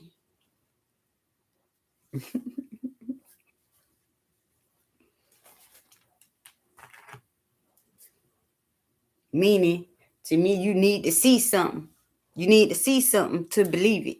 So your imagination is you can't believe it is spirit without seeing it. So you went and got your dead image or something, and I don't know, trying to convince yourself of something you need to see. I would like to say as a person who has no real strong belief, if you need an image, you need something to imagine, you need something to see. Without seeing it, you can't put your hands on it. So they need that image near and dear at all times.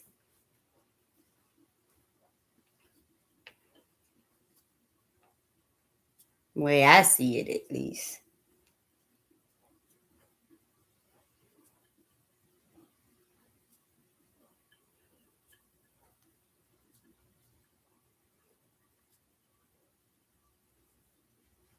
That's the way I see it, is at least.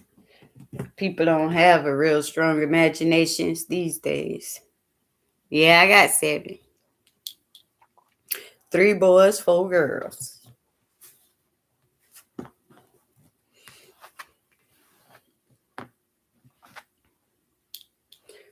Oldest boy, youngest boy, and in between a whole bunch of girls.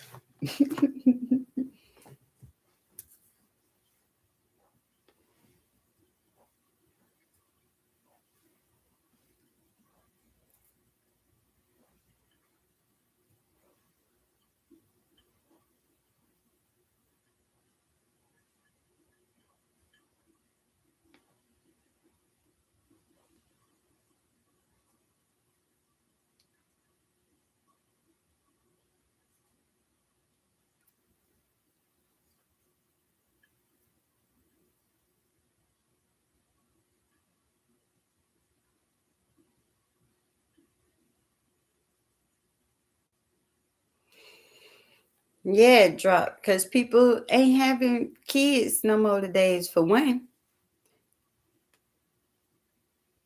they being told that it's bad when we all know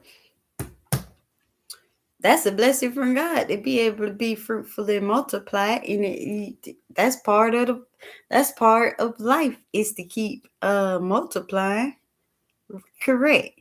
But in today's time, between the food, the medication, the the uh the false imaging, we just was talking about the false imaging and everything else, uh girls don't want to have babies, and most of the men can't even produce them no how no more anyways, between the medicine, the food we eat, the environments and all kind of stuff. It's sad to say our girls ain't having babies today, and it's so messed up because the way the world painted as if that's a good thing. That's a good thing for girls to just, you know, be so headstrong now. Just go to school, get an education, and work. And for that's it. Now, I don't know. Those are good things, but truthfully, you're here to multiply. And none of those things, none of those three things don't symbolize what humanity need out of life. Humanity needs companionship. Humanity needs how do you, uh humanity needs humanity, put it that way. And the way that is being kicked out today is humanity don't need nobody but self today. Self and things. All you need is things and yourself today. It's the way it's being set up. Rome Catholic Pope and cardinals and others need to get married and have children, not stay celibate and no sex or partner.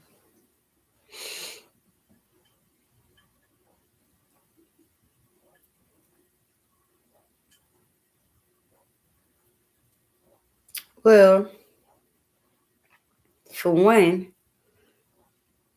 those cardinals and all of that stuff gets deep because I don't even like to talk about the cardinals and all of them too much because, like I say, if those people even think you have a connection, a real connection with the Holy One, they send that them people. I'm telling you, they part of. You can teach and have a family, children, can teach and have a family.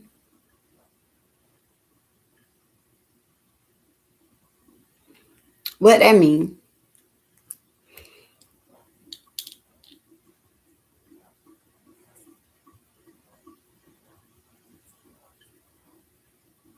Because truthfully, everybody teach something at some point in time in their life, and everybody learns something at some point in their life. To me, that's what the world is: teaching and learning. You either learning something, you either about to learn something, and if you ain't learning it, then you teaching it, and if you ain't teaching it, you learning it. But it's a forever cycle. It go round and round like that. We forever learning, we forever teaching. It means they can preach the word and still have a family. Yeah, they can. But truthfully, you know what most of them is over there.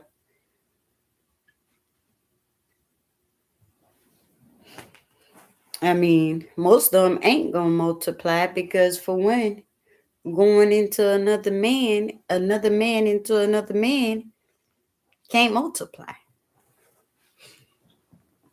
Mm.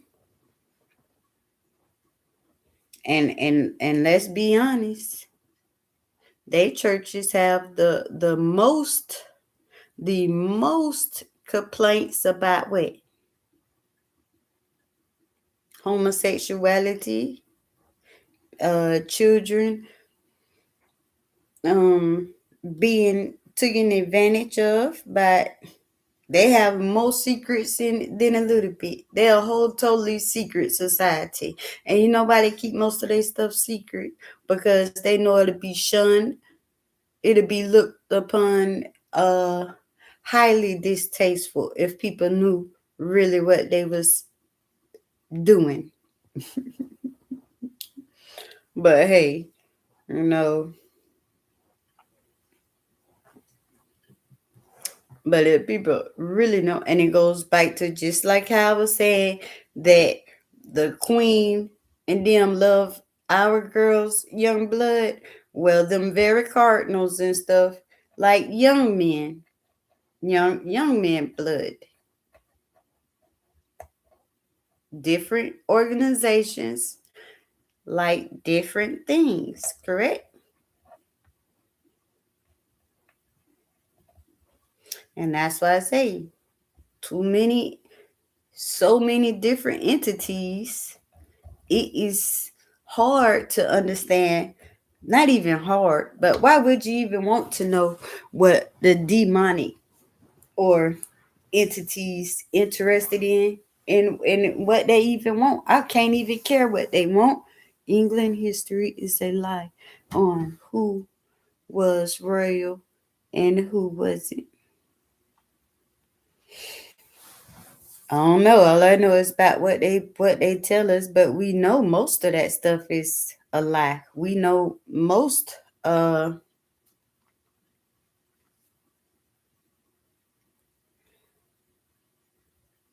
history been ripped off and rewrote and retold. Correct?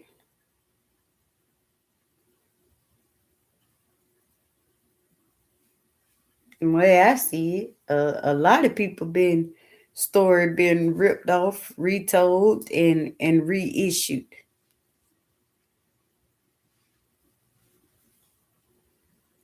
In fact, they don't even like to notice they put up all the kings and queens on the outside of the world, who was there, who was this, who was that, but it's very little history on the kings and queens of Africa. All of Mother Africa, all of that is very little history on that.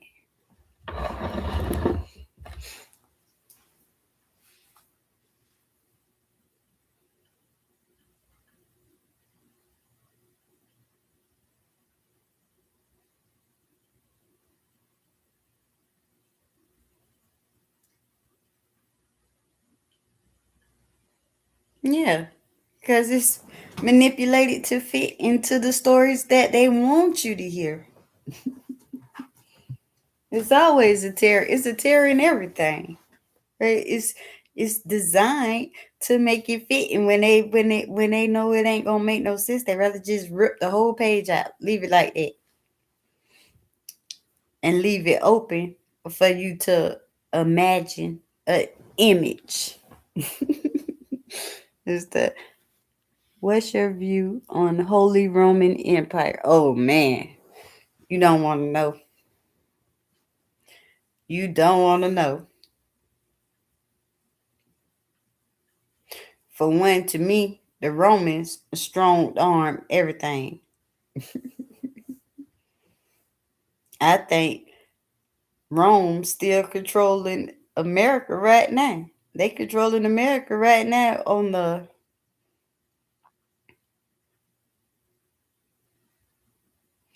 Rome is still in a place of power.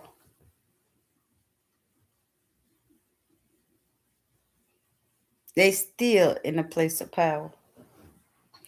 In fact, the quieter they get and remain shows how much power they really still have here in America.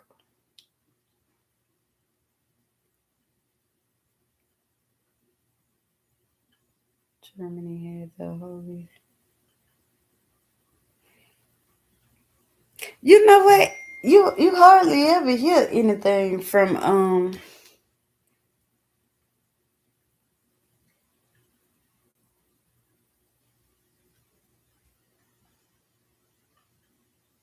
about the Germans anymore these days. Yeah, y'all ain't noticing that? It's very quiet from that region of the world today. You ain't noticing that it's certain parts of the world that is very intelligent, very let's say this.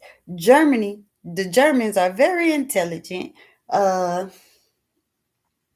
very strong minded, and at one point in time they was real big in the world talk, like how we talk about how we talking like in today's time, how you hear a lot of people talking about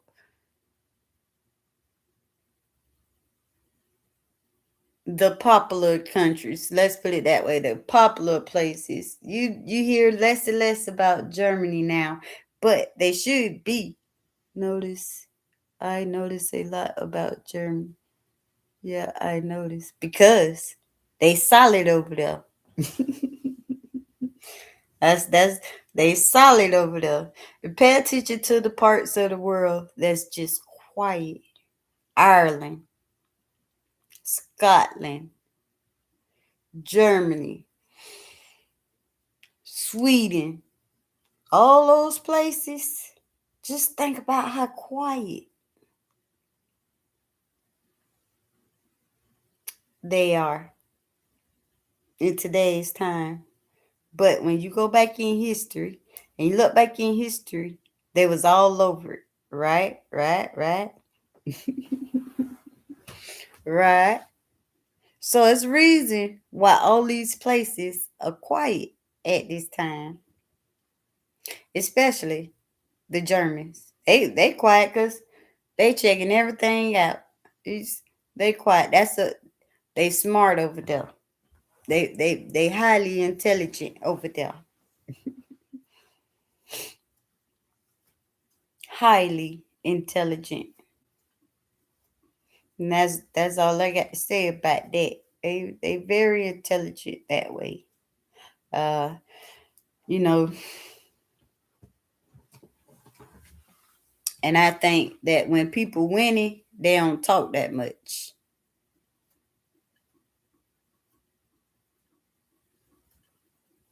Right. When people are headed when people need to stay out of sight and they doing what they doing and they don't want no one to know what's going on and how it's going on, they get what? Quiet. I think they all over there working something and it'll come out the woodwork soon enough or later. But first they waiting to see what's gonna happen with Russia and Ukraine.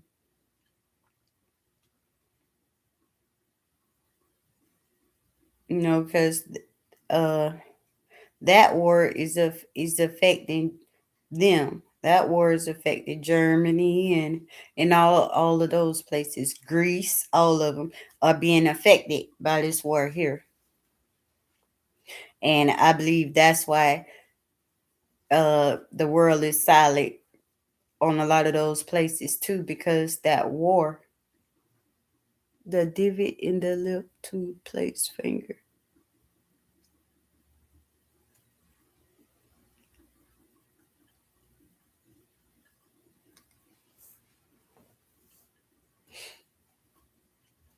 Yeah, and all those places that I named, I actually have like uh I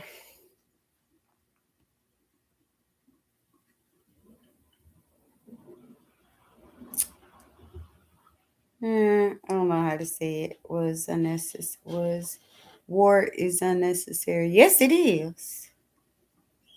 It is, but also it's a human need. Humans always having war. We have war about everything. We some competitive people, and again, it goes back again to them Romans and stuff. You go back to it. The Olympics, the even down to football games. Everything is competitive. Everything is about either a winner or a loser. It's been like that since forever. Everything is war. Everything is war. But go back to the beginning and it even starts there. Our God is a woo. Go back there. It's always a battle. It's constant battle. Constant battle. It's a constant battle with everything. Everything is a constant battle.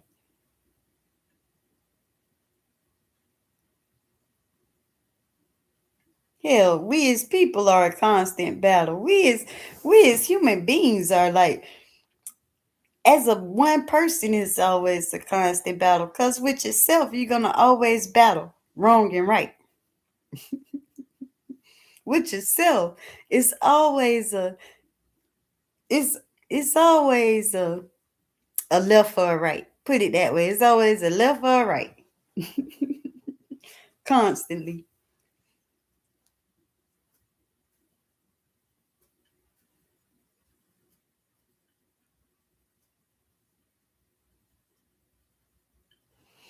The heart was changed in a certain time period, and it got chained as well as people got chained.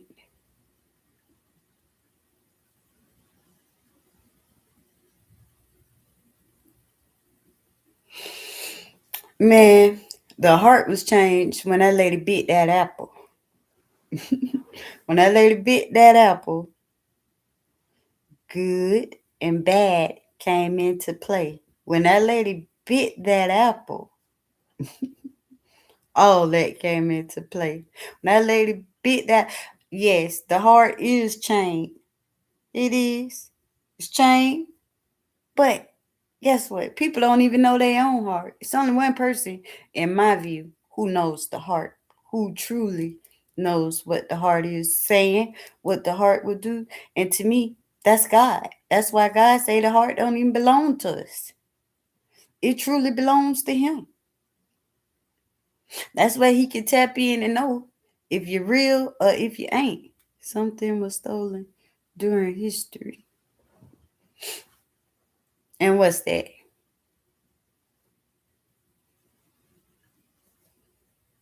As well as people got changed. The heart was changed. Yeah, the heart was changed when a lady bit the apple. That's when good and bad came into play. And ever since then, it's not one person. It's not the one person that was perfect in God's eyes is the only person that did not die. They walked directly with God up into the heavenly sky. Walked off with him side by side. Everybody else, baby, I don't care who you is. You can be the Pope yourself. And I will tell you that I know you need to ask for forgiveness the moment you wake up. And I know you need to ask for forgiveness the moment you go to sleep. And as you're walking around all through the day, you need to be asking for forgiveness because as a human being, we sin. It's not one human who gonna say that they spotless. And if they are claiming to be spotless, well, you might as well say you the devil yourself to me, because ain't no such thing as a spotless person, honey. Nowhere, nowhere, no how. And I don't know if it is. Show me, but because the slightest thought can be a sin. The slightest thought can be a sin. And we constantly are either thinking, doing, or at some kind of play. And I'm sorry, if it's not about God, then it's about the other crap. That's how I go all day. If you ain't when you ain't focused in on God, What you focusing on?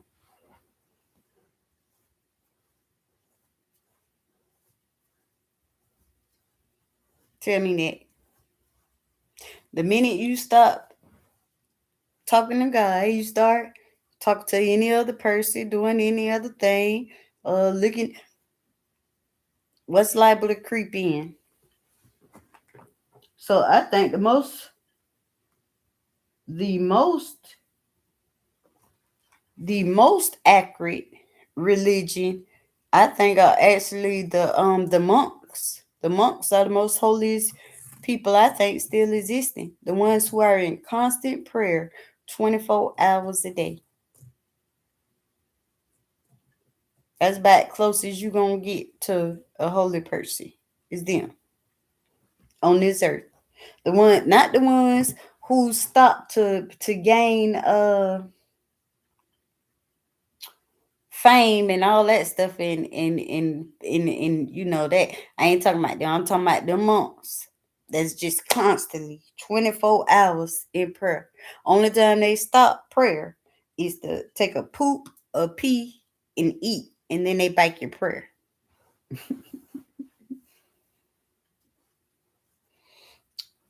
That's the only way. You ain't doing that, you sinning. If you ain't doing that, you sinning.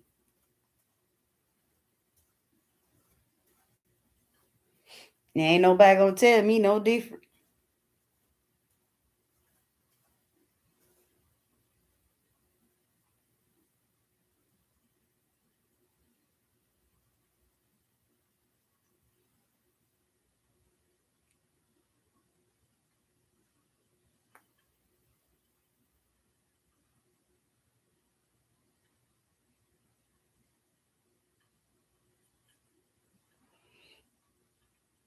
Antichrist means not of God. So why do people think that the person who stands in the temple is Antichrist?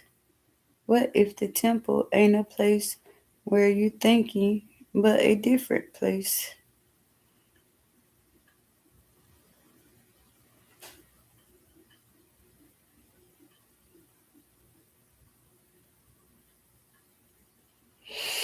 Well, for one, the temple should represent your body. The temple should represent yourself. So if you feel like you got an antichrist within yourself, and most people do, because remember, most people was born with, all people, not most people, I mean it's most people, from all people was born with two sides, good and evil. So maybe it's like looking at it as yourself, knowing that your own temple not clean.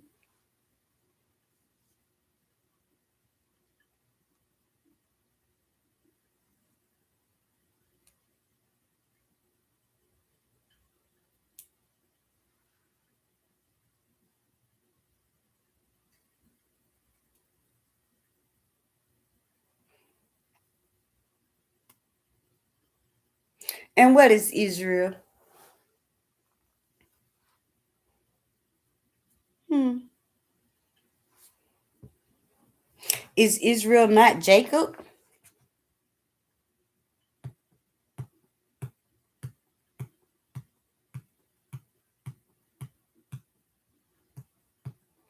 And well, I don't know how they figure because, well,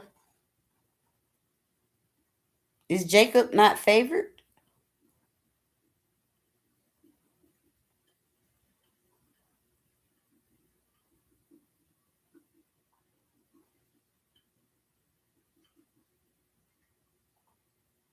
And let's be real, is not the Antichrist always been trying to stand somewhere he had nowhere to be?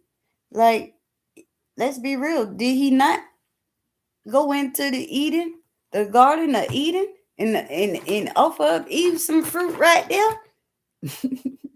He's always somewhere that he should not be. But it's up to you and me not to let him even in and not to be.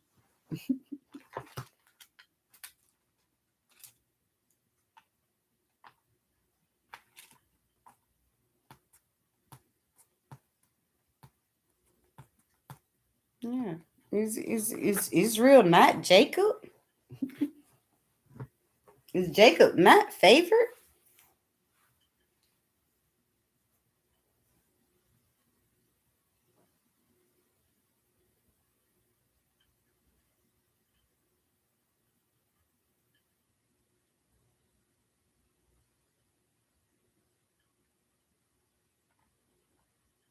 Does Jacob not hold the hill? The hill? Does he not grab that hill? He don't got the hill. I thought he had the hill. I thought it was written before time. Remember, people left Israel for a reason. True.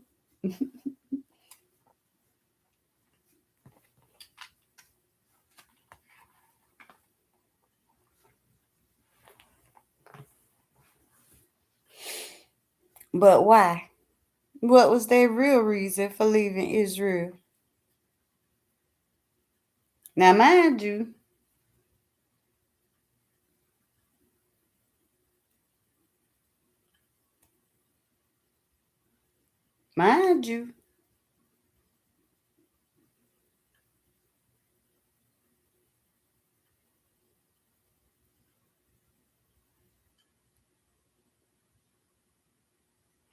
correct, hidden for a specific time,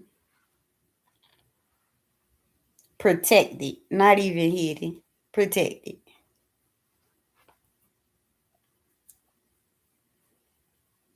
And they spread it all around for their own safety.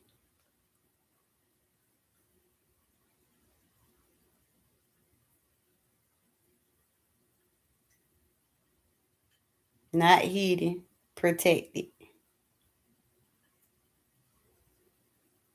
And they ain't lost. They not lost. Because lost mean they wouldn't know their way. They not lost. Out of sight, out of mind, protected until it's time. And it's about time because a lot of them popping that. They popping that. They popping that like raccoon heads all over the world. They all over. They are all over. You could be one.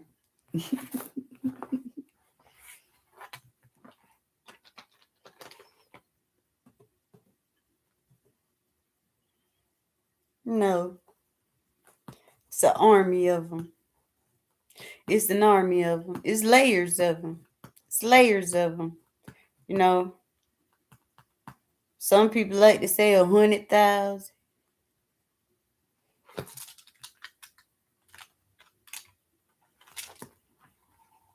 Just keep breaking it down. The matter of fact, you go that 100,000, and not that 100,000. It's that 100. Then that 100. It's all the way down to that 10. And that 10, they all cover that one. Put it that way. They all cover that one, but they all out there.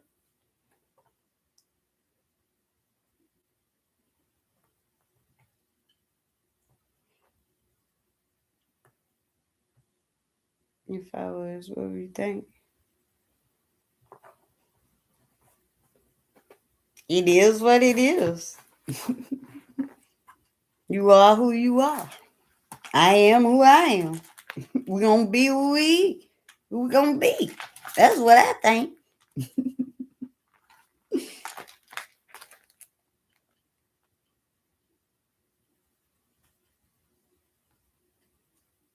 And they popping that like raccoon heads. Yeah.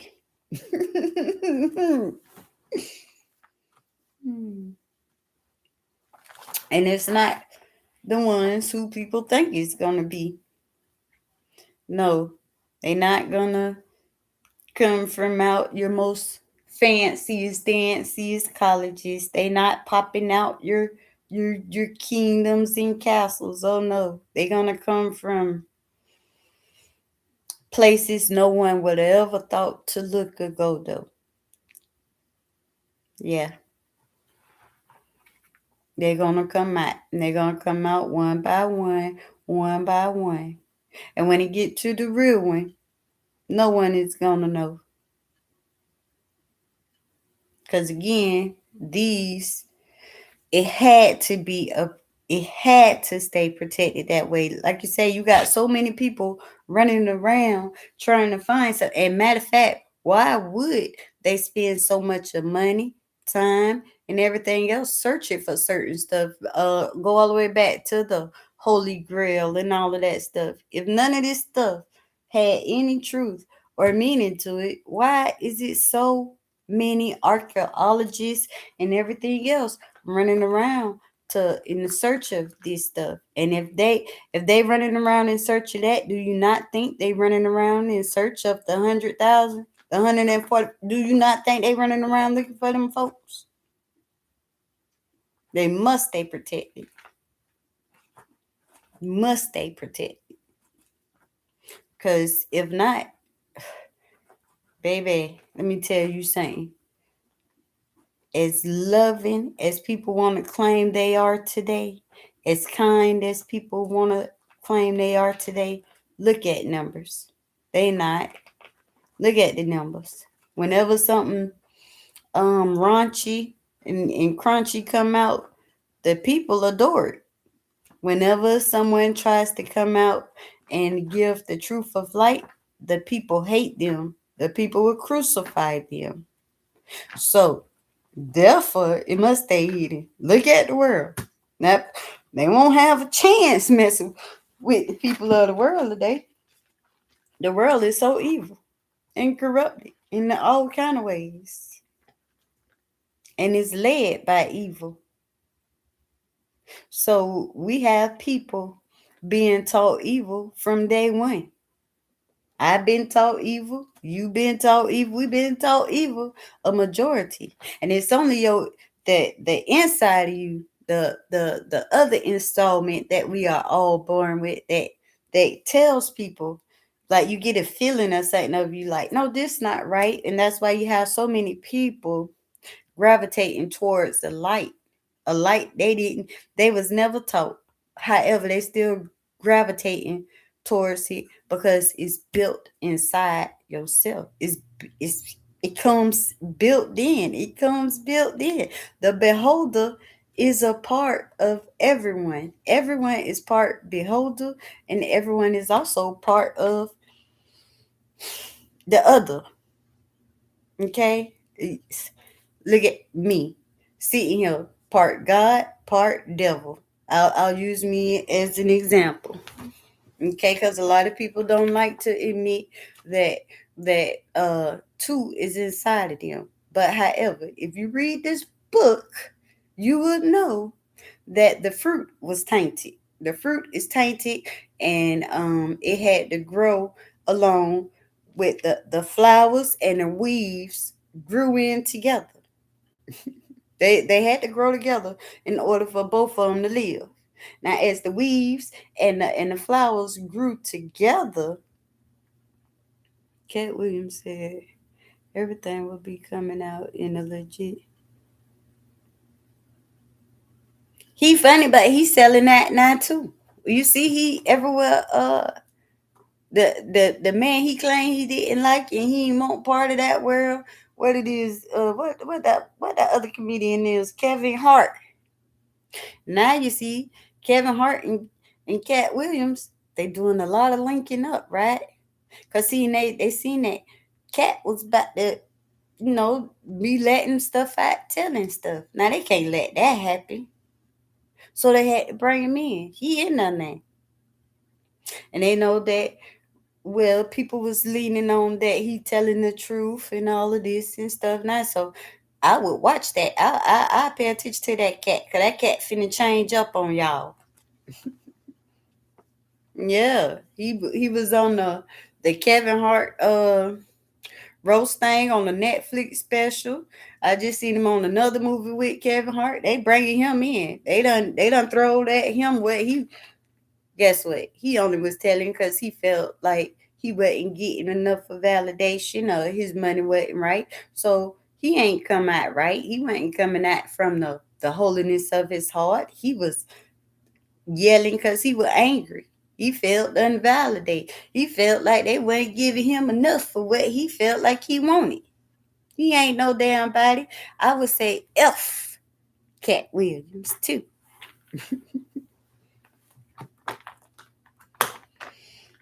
Anybody that's out there portraying the role of an actor or actress, bump them.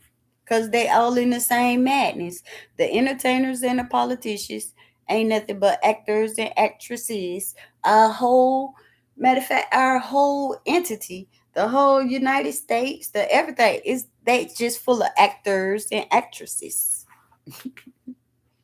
Hollywood steals a lot of stuff, especially movies and actors and actresses. Correct. Going all the way back in the time where the kings and queens used to put on plays and stuff. Actors and actresses. As you go into oh man. I just gotta talk more because these are this stuff that I be having all in my head. And it's like I have these conversations with myself all the time, but it's like I don't it's hard to get it out and speak to other people about it because it's like, well, other people don't be interested in this kind of stuff. You know, but this the stuff we need to pay attention to these days because the actors and the actresses have been putting on a hell of a show for us. And if you don't figure it out that it's just a illusion, that they putting on illusions, and that they don't believe people have the mindset to think for themselves. See, one thing about people, we always need a leader. We always need somebody to lead us and show us. See, and that's what frustrated God so much. Why y'all always need somebody to lead you and show you when I'm right here telling you, just do good, face, just do right, just do good, and you gonna be understood. You see, so uh, people have three total names: first, middle, last. So why do they say that famous people only have two? I don't know. Inform me. Why? Why is that?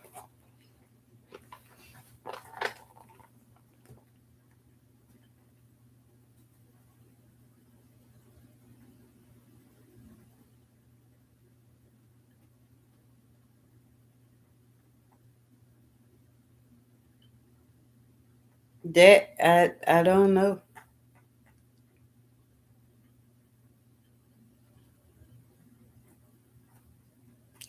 Well, yeah, but I don't. You know what? I don't even understand why people lean so much back into history, other than to. It's the only reason I think people should even depend on anything from history is if you just want to gain a better mindset on how to move forward. Because going back, what's going back gonna do for moving forward? Other than is you looking back to see what didn't work to what not to do in order to move forward. Other than that, it's a lot of people spending too much time in history and unable to move forward because they still stuck in history. Something was taken generations. Why? Sister is like something was taken generations. Why? Because a lie was told in the beginning. What you got to do to keep a lie strong? You got to keep it going on, don't you? Got to keep that lie going on. And if you're a guilty person, you surely don't want the truth to come out strong. So you keep watering your lie down a little more and more. As you keep pouring a little more on top of your lie, a little more on top of lie, a little more on top of lie, you get more lie than truth. What seems like the truth? The lie, right? But people will be smart to just when somebody keep playing with you with a lie and you don't know if it's true, false, or not, throw it all out all the way around and begin to rebuild. Then you can move to another ground. Fed the machine. I got a wrench for the machine. What? Ooh, give me a second. I'll be right back. I got to run to the restroom.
Oh, what you got the wrench for the future?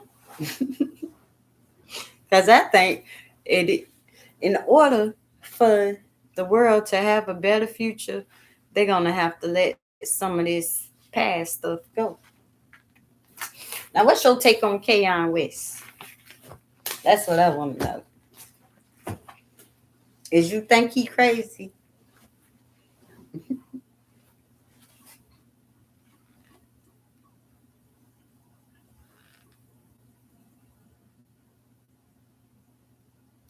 Cause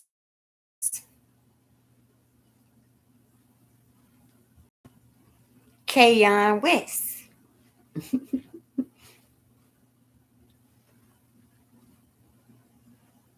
Because I can almost shoot most people that's coming with truth or something that could change the real the bring out the real truth. They're gonna make them people look crazy. They're gonna straight up. Now people like Cat Williams, they're gonna build them up because them plants, them plants being planted out for you. Let me tell you something. When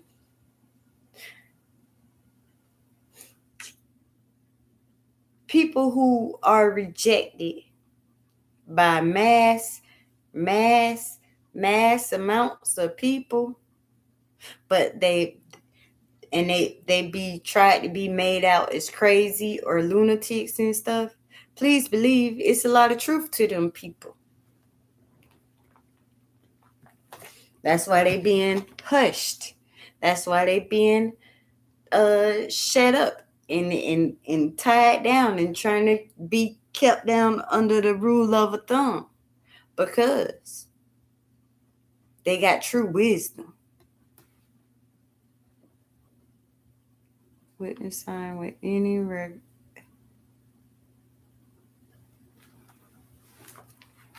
not on his even his musical talents, but his musical talents shows that it's genius in there some way.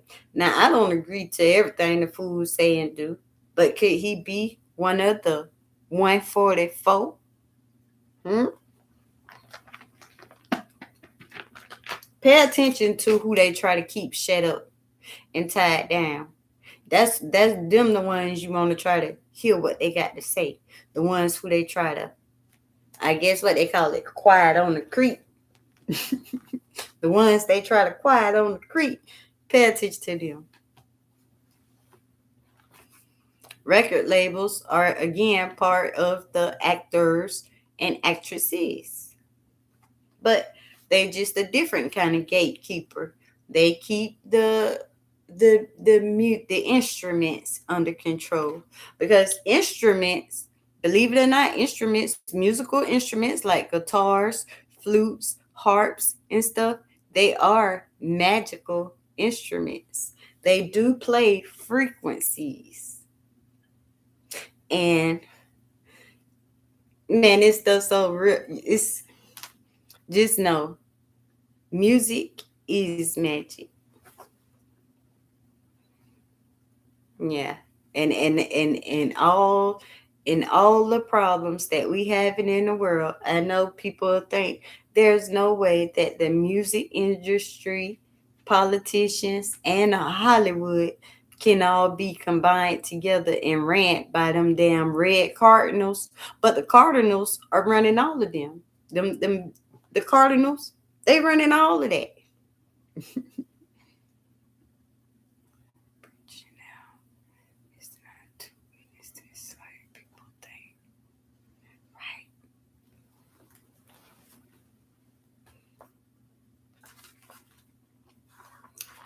It ain't gonna be nothing like what people think, period. Because if the people could figure it out, come on. Is is God in the business to let people just work out what he got going on? Why did he take down the tower of Babel? Why? Because why? The people were trying to figure out too much too soon and get up there, right? So they had to spread them all out and make their communication with one another kind of rough, but they all knew how to communicate to the beholder, right? Right. hmm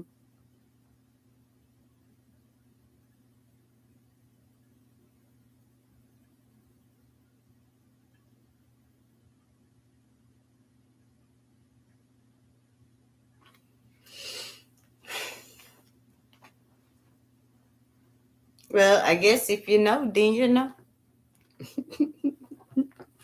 But I don't like to talk about that person too much because they go looking for 'em, and they really be looking for them, and they really, those are the people they try to do the MK stuff to. Those are the people they they play with their finances. Those are the people they make life challenging for right now. They make the simplest stuff challenging for those people right now because they searching and they looking for them. And if you just even lead on the way, see, I'm a bug. I'm crazy. I can't be one of them.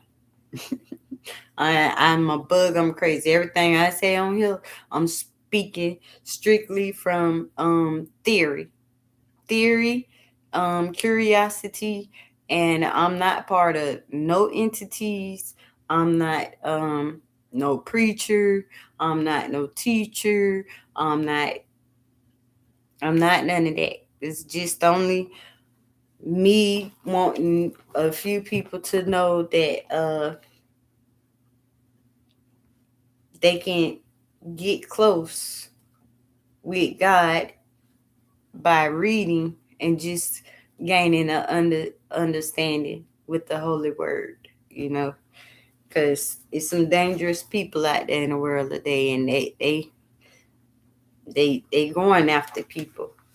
They is going after people, and they doing it in the slickest of all ways to keep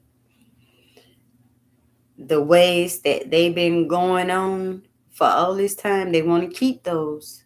They want to keep those ways. And well, they don't care about what the good book says. They don't care about none of that. They're gonna do whatever they can to try to overthrow what's happening.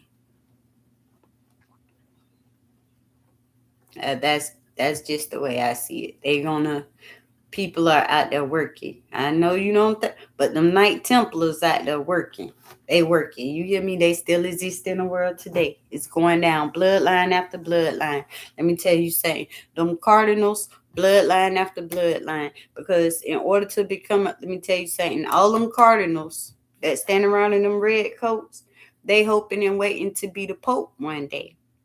And if they don't make it as Pope in their lifetime, then whoever chosen out their bloodline. It's the same bloodlines, generations after generations, holding the same positions and the same positions and the same positions because they keep in the same teachings and the same teachings and the same teachings amongst themselves there.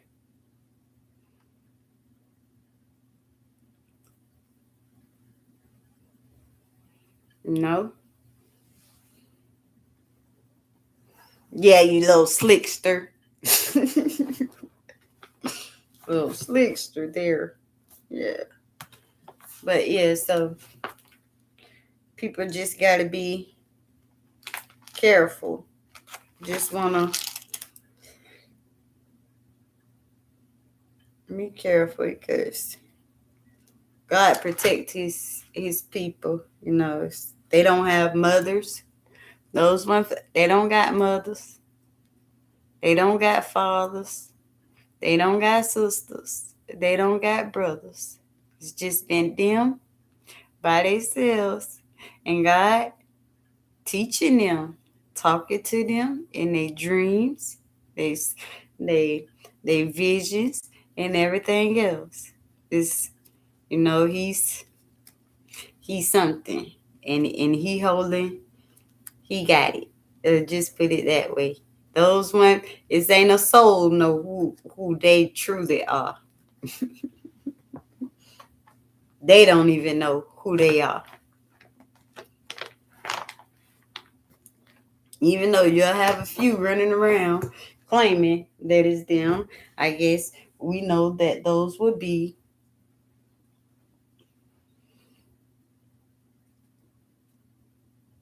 what do you call them? How do you say it?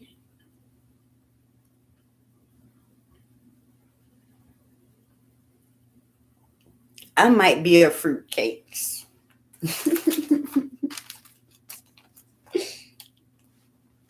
You gonna call the false batch the fruitcakes.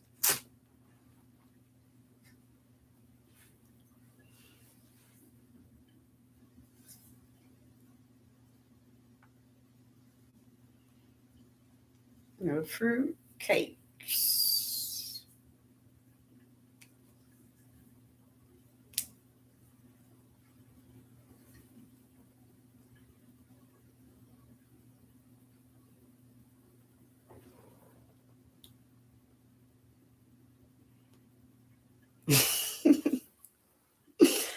Yes.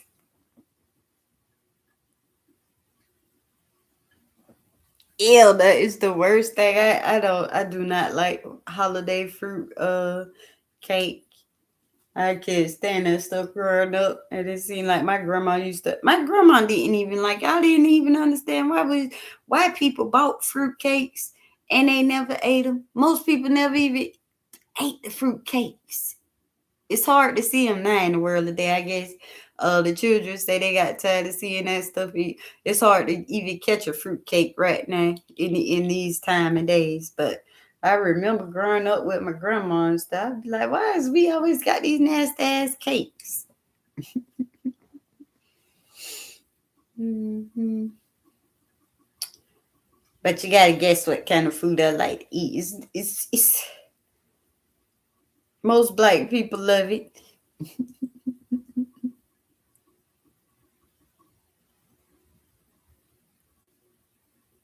Uh-uh.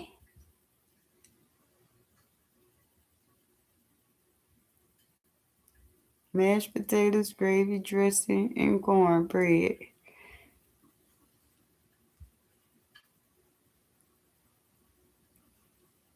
Seafood for me. Everything except for octopus. I don't eat no octopus, no squids, because I believe They something powerful. That's a whole nother. You don't even want me to get in under the sea. That's a whole nother thing for me. This earth consists of three worlds right here, right now. I know you know then.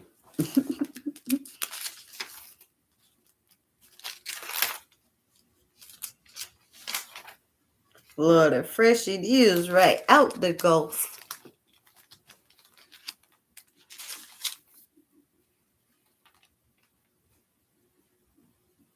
Except for, what's a hard, delicate to come by lately is real fish. Real good fish. Lately, shrimps be tasting rubbery and not good no more. I'm not even a fan of shrimp no more. I used to be when they was used to be meat. Now they taste like rubber everywhere. They like rubber. Everything, most food fake nowadays. If you ask me, you ever just spend a week of eating everything you like and don't get no kind of fulfillment, like you ain't eating nothing.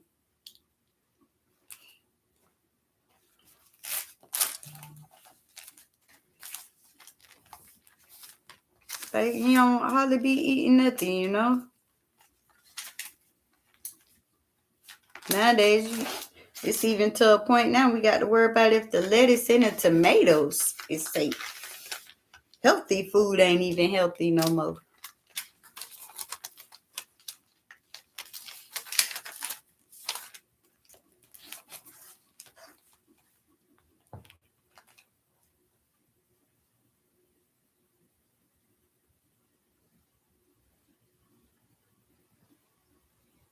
I remember the days of cutting chicken heads off and more. Root cellar. Oh my goodness. How old you is? Oh, but that's all right. You said you're a farmer. Man. You cut the chicken head off. Did you wrangle them? Did you have to wrangle it first, like they say? You got to wrangle. Outhouse is Sears catalog.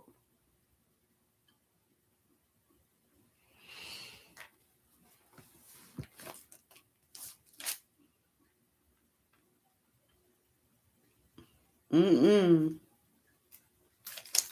I be saying stuff like I wanna try to farm living and stuff one day, but when I think about this stuff like that you're gonna have to do on your own, I'd be like, ooh.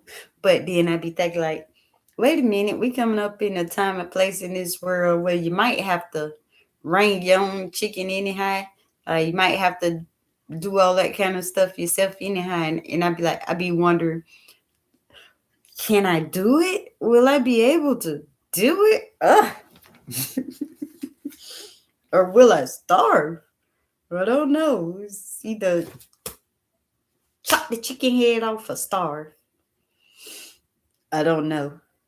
Hopefully, I won't never have to come to that date to find that. But I don't know. I don't know if I cut the chicken head off and fry him up or just be like, I can't do it. I don't know. I don't know.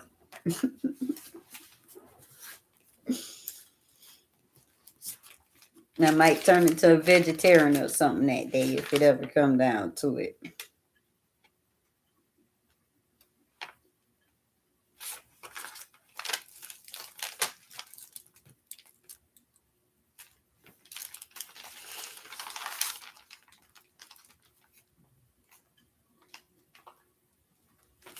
What's your take on the 5 strolls?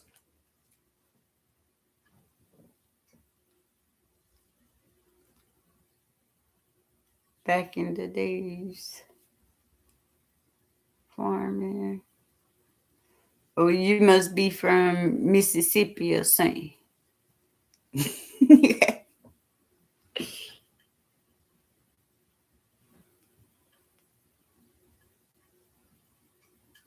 Canned snap beans, pull peas out of shells, Wash with lye soap.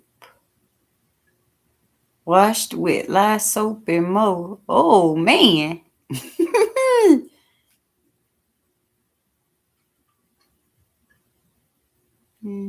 Canned snap beans. I remember the snap peas.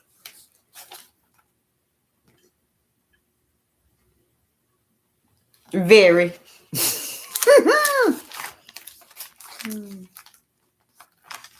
From what parts, may I ask?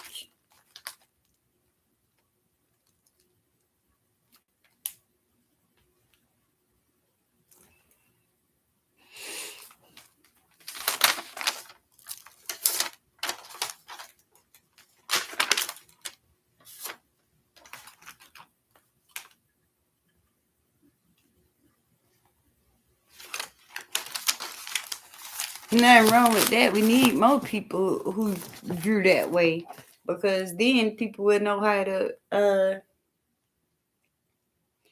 feed themselves.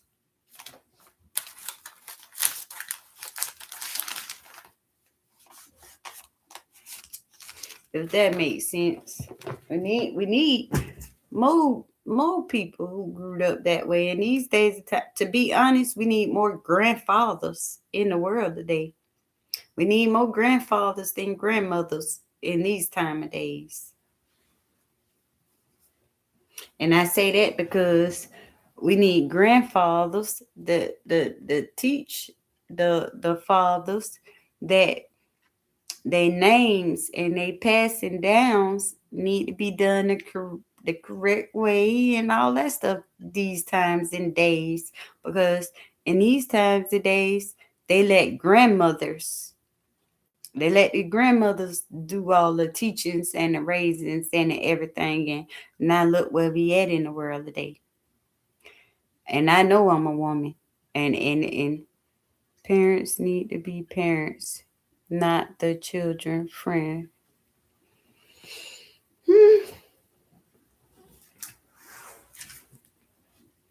For one, we need more fathers to be fathers to begin. Not the mothers being mothers and fathers. Cause see, that was a whole tragic of its own. We gotta stop putting everything on mothers. Like you be seeing stuff now, people like, oh, we need to bring back the grandmothers. No, that's been a problem. The grandmothers been having it. We need to bring back the grandfathers.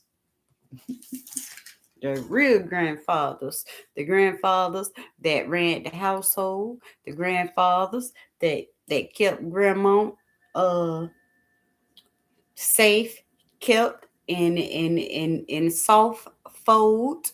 We need to bring the real grandfathers back, the grandfathers that know and claim their children. Because in today's, you got a lot of grandfathers that ain't grandfathering. Is that makes sense? You got a lot of grandfathers who ain't grandfathering because they been pushed to the side by their grandfather. Because their grandmother told them grandfathers don't matter. It's not about the grandfather. It's about the grandmother. See, they done made it a queenship thing. You know, I don't know how to explain it except for stuff is corrupt and backwards. Corrupt and backwards. Like we even have mothers naming the children their last names now. You know, you got mothers handing out their last name and carrying on, and it don't go in that. It wasn't designed to go in that order. Men and women side by side raising children, even if a man needs to do dishes or clean floors or do laundry. Correct. However, it needs to be established again that men are part of the house, are head house of household. There's nothing a woman can't do that a man can do as well. Oh no, there's plenty things that women should not do that men do. I don't believe in um like I can do everything a guy can do and a guy can do everything that I can do. Because if that's how it goes, what's the whole point of why separate genders then? If we all equal and we all the same, why is it a man and a female then? If everybody supposed to do everything the same and everybody just able to be same, why we so different? Why is one so feminine and why is one so masculine if they were meant to be the same?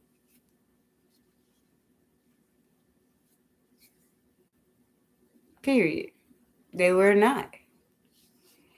In fact, uh, that's just how I feel. I just feel like men should lead and um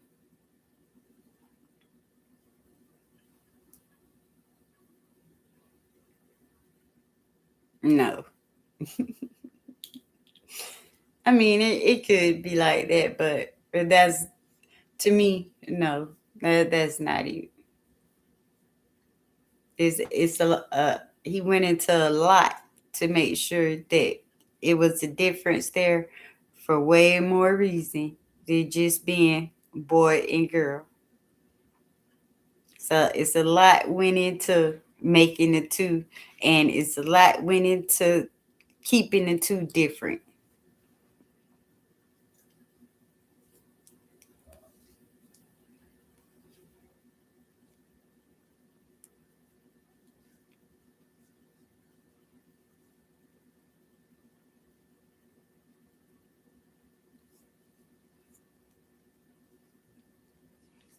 For one is the seed and one is the garden, or one is the seed and one is the soil.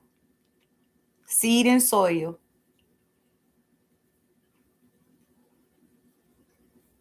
Seed can't do nothing without the soil, and the soil can't produce nothing without the seed.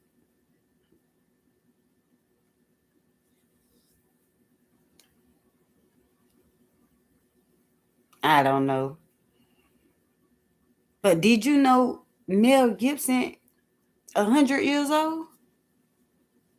A lot of people didn't know that.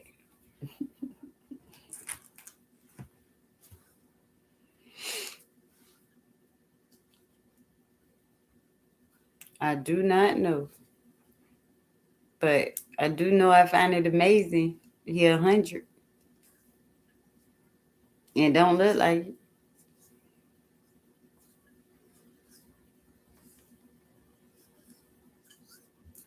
Now what's that about?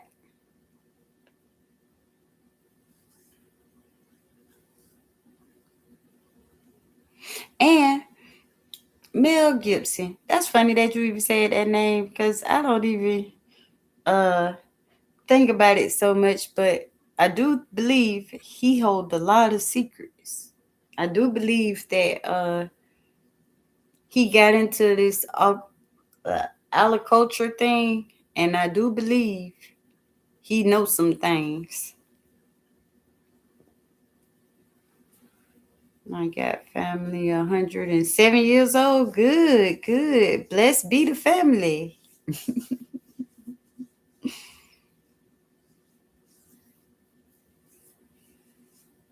No, I don't even have nobody in my family on either side come near close that age. It's so strange because on my mama's side, it's no women on there. Like I'm the oldest living. I'm the oldest living woman on my mother's side. Like my grandma gone, my grandma gone, and they didn't have a lot of daughters. Like my grandmother, she only had sons and one daughter, which was my mother. So my mother is the only girl. And then my mama had uh all girls and one son, me being the oldest.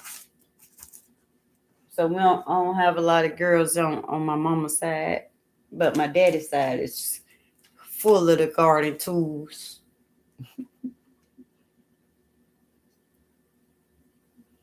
But on my mama's side, everybody pretty much left pretty early.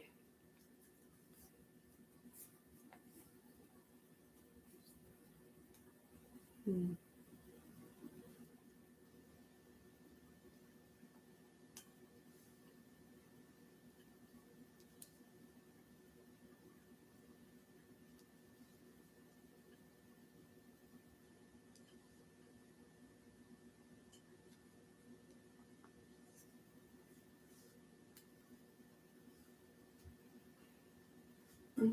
Mm.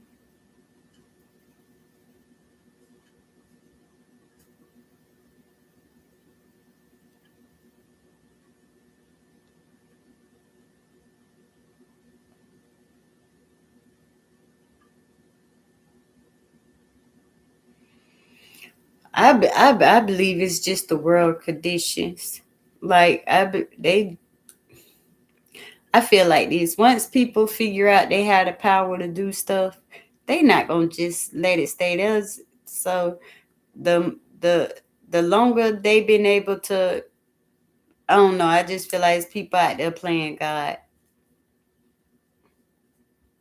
They playing with people food, water, and everything else. So it's hard for a person to get to old age in these days and times with all the adversities a person facing these days and times with all of the false everything false right now. Even again the food. You don't know when you consuming real food, fake food. You don't know nothing about nothing no more. People used to, yeah. So people ain't making it as old as they used to.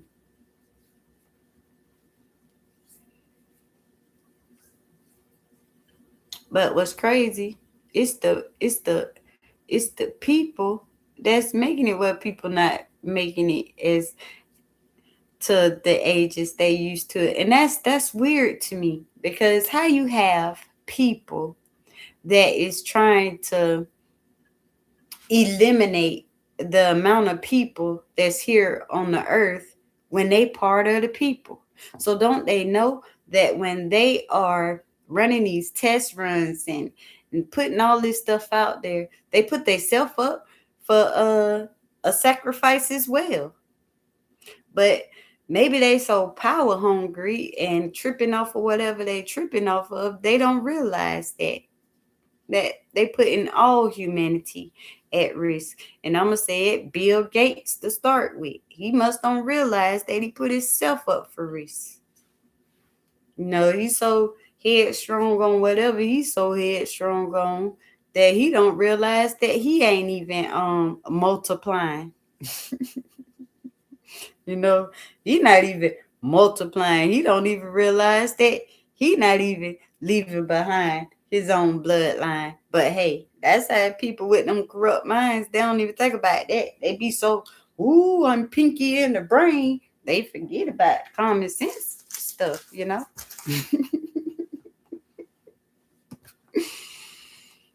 Hmm. At least that's the way I see it, because that's wild. They out here eliminating people and forget they eliminating their own bloodline.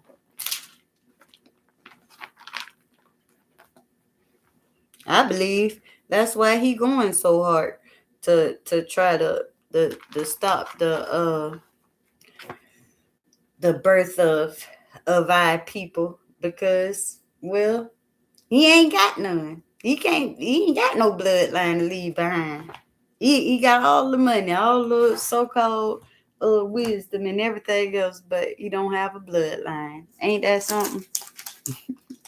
And from what the word read, the bloodline is the richest of all riches that you could ever be. So in these days of time, we got a lot of people that's confused about what rich really is anyhow anyway. What is rich to you? I would like to know.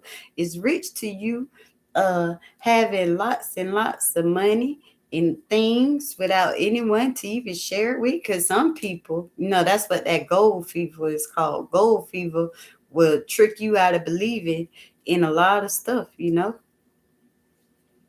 Gold fever will have you feeling safe and secure in a room full of gold and nothing else. No food, no coverings, no laughter, no crying, no nothing. Just a room full of gold is useless, you know? But people don't realize that till they stuck in a room full of gold and it's cold.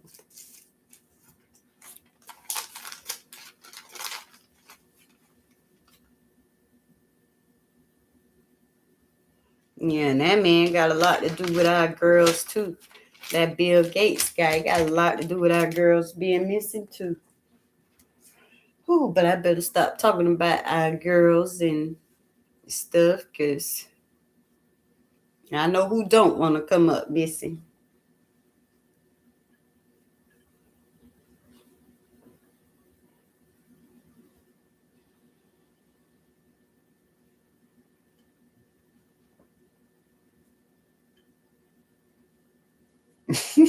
Well, thank you. And yes, I'm quite sure. Yes, I did. Oh, so years ago. Uh, six, six, six of them from my how do you say that? My young, my young love. I had six by that, and then my youngest son is with my ex-husband. So 7 children I do have, and 2 fathers. 6 by my first husband, and then 1 with my last ex-husband.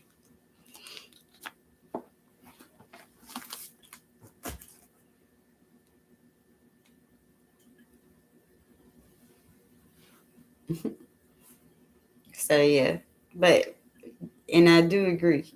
God was kind to me. That's why I ain't complaining. I'm not. I'm not complaining. I'm not trying to look younger. Not trying to look older.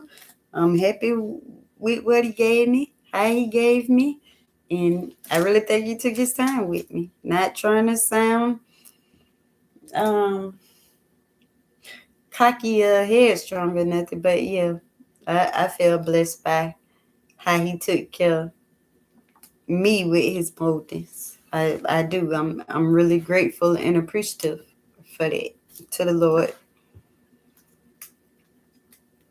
You know, even the doctors, I remember when I had my first C-section, and I remember the doctor saying, we is not finna mess this up, because I was scared I was going to have one of them big slices coming down the middle with the thing. And I remember the doctor saying, we going to give her a bikini cut, and we're going to keep this. And he was like, you're going to have a little incision this big right before your thing. He was like, we're not going to butcher this. He was, my boy, I still, Dr. Martinez.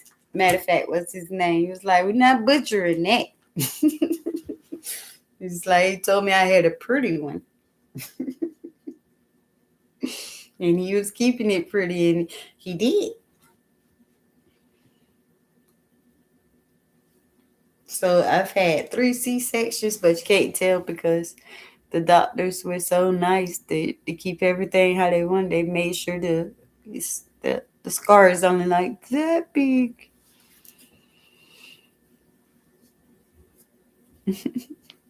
That's what I said, yeah.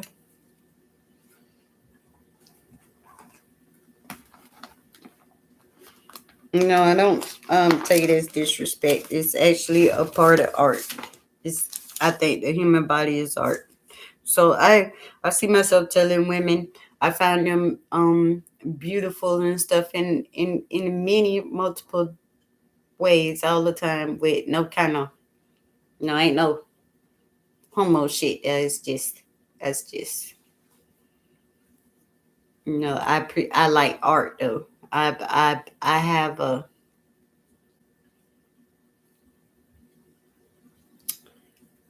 I love art. Put it that way. I have I like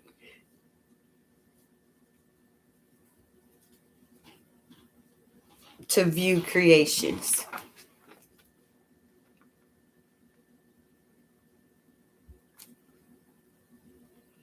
all type of arts, paintings. Uh, no, art is many things. Music, poems, pictures. Art can be so many different things. The world is full of free art, beautiful art. Sometimes the sky can be the most beautiful portrait you can see. I just love art. Our creator, he is amazing to me. And some of the things that he created, because I look at people as a creation that my creator created. So even people I don't even like, you know, I realize that I may don't like them, but God created them. And therefore, it's his creation. And he spent his time on every single creation that if it's living and if it's breathing, he molded that before it even appeared. He took his time before it even came out into the world, before I saw it, before you saw it. So yes, I fancy the arts.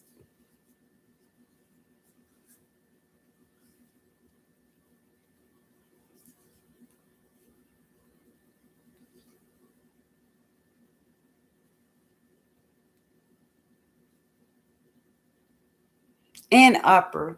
I like opera. However, I don't I don't so much know so much about going to the shows and stuff of it, because they connected to the opera is connected to a whole nother world. But that's the thing about music, you have to know what you know. Opera, it's a form of storytelling, it's a form of art, it's a form of ritualistic stuff. Opera, that's a whole nother zone. That's why everybody don't know too much about opera. That's why they try to keep the common folks with stuff like rock and roll and rap, bring you down stuff. That's that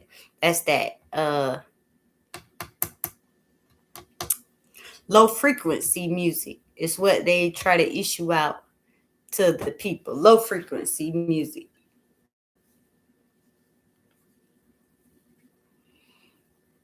But opera has a different type of frequency.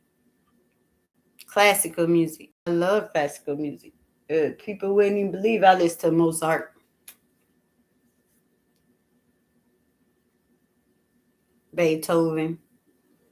But I like that kind of that is again, art is in different ways.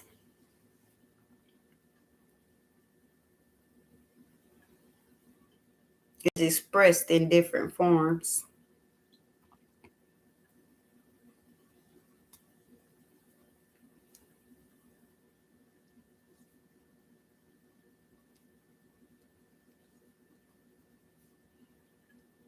And that's why we got to even be cautious about the music that we listening to, because I can tell you right now, music can do some music is a whole magical force of its own.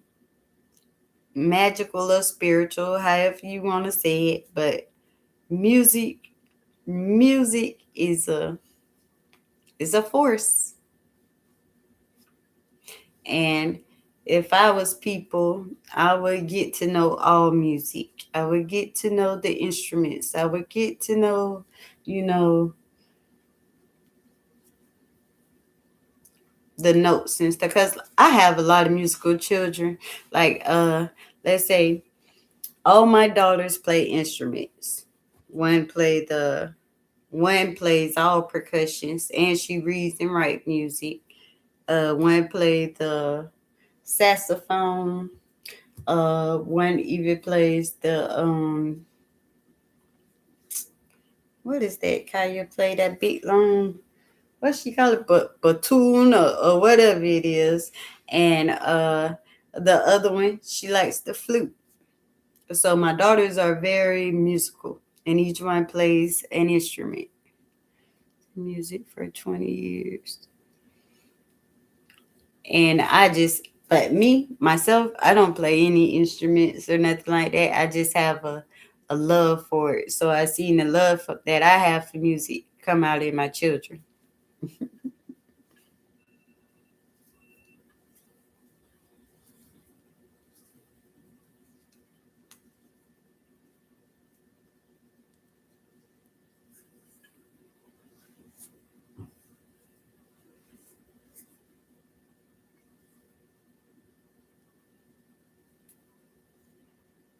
What kind of writing? You write music, you write stories or novels, fiction, nonfiction. What type of writing are you talking about?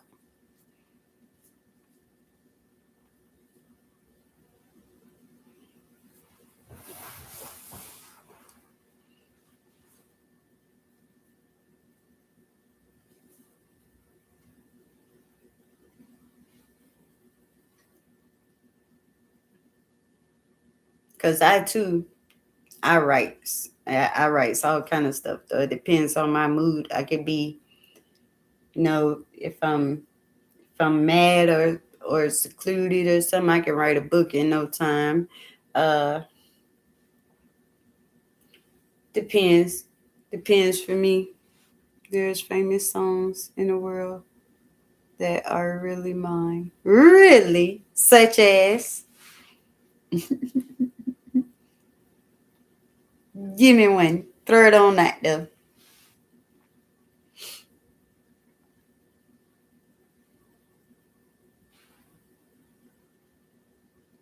I understand what you're saying.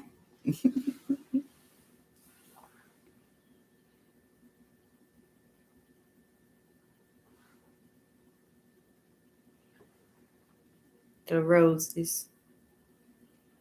Who sang it? The Roses.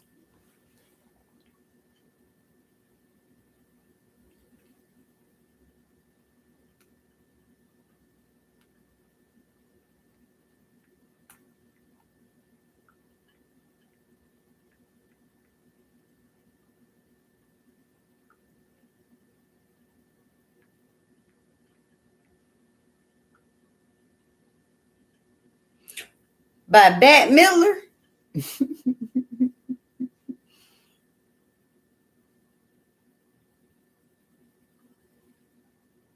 or Russell Dickerson.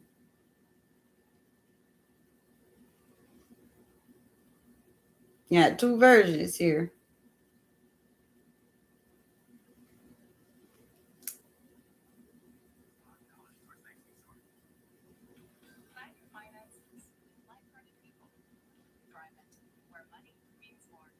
Which one? This one?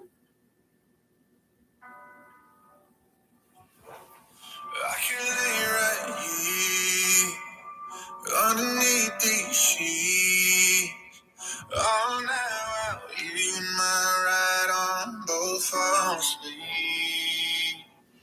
I can't play it too long. Copyright strikes. No, not that one? Okay. Bette Midler? Chipotle honey chicken is back. Grilled chicken, chipotle peppers, and pure honey. It takes heat and sweet to a whole new level.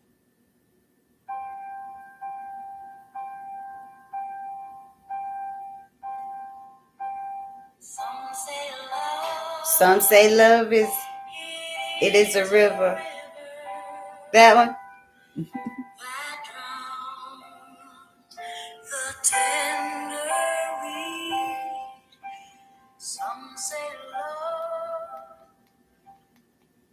Is a razor.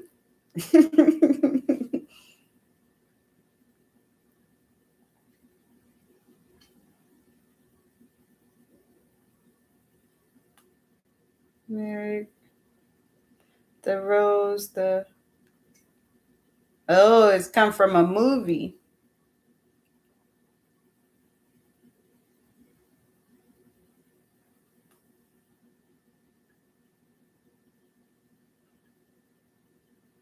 And it won a Golden Globe Award.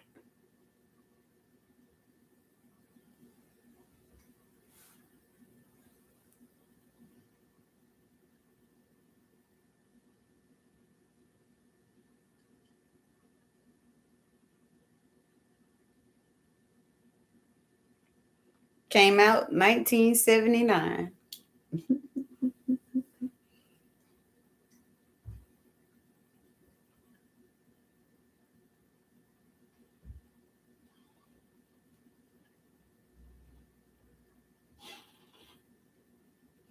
What?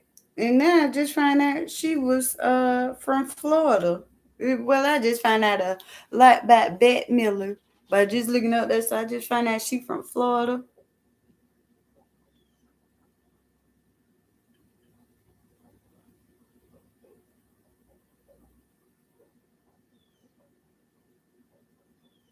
The tragic life of a self-destructive female rock star who struggles to deal with constant pressures of her career and the demands of her ruthless must be husband. It didn't say ruthless what was ruthless, but 9 out of 10 is probably the man.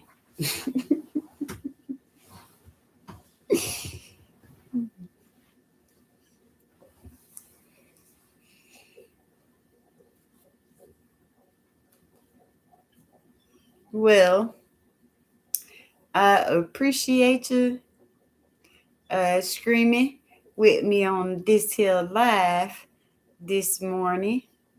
But as the sun is about to get ready to rise, I'm about ready to close this off.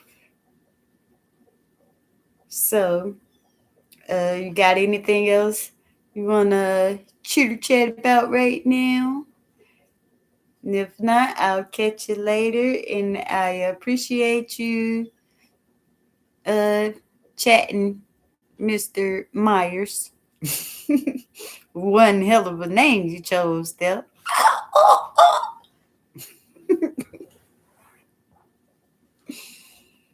Hmm.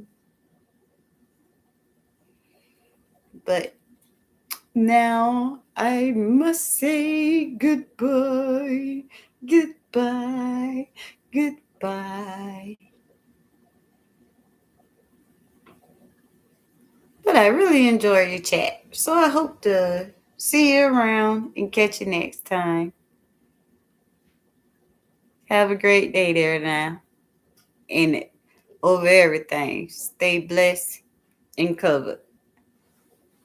Yes, sir. Enjoy it as well. Goodbye.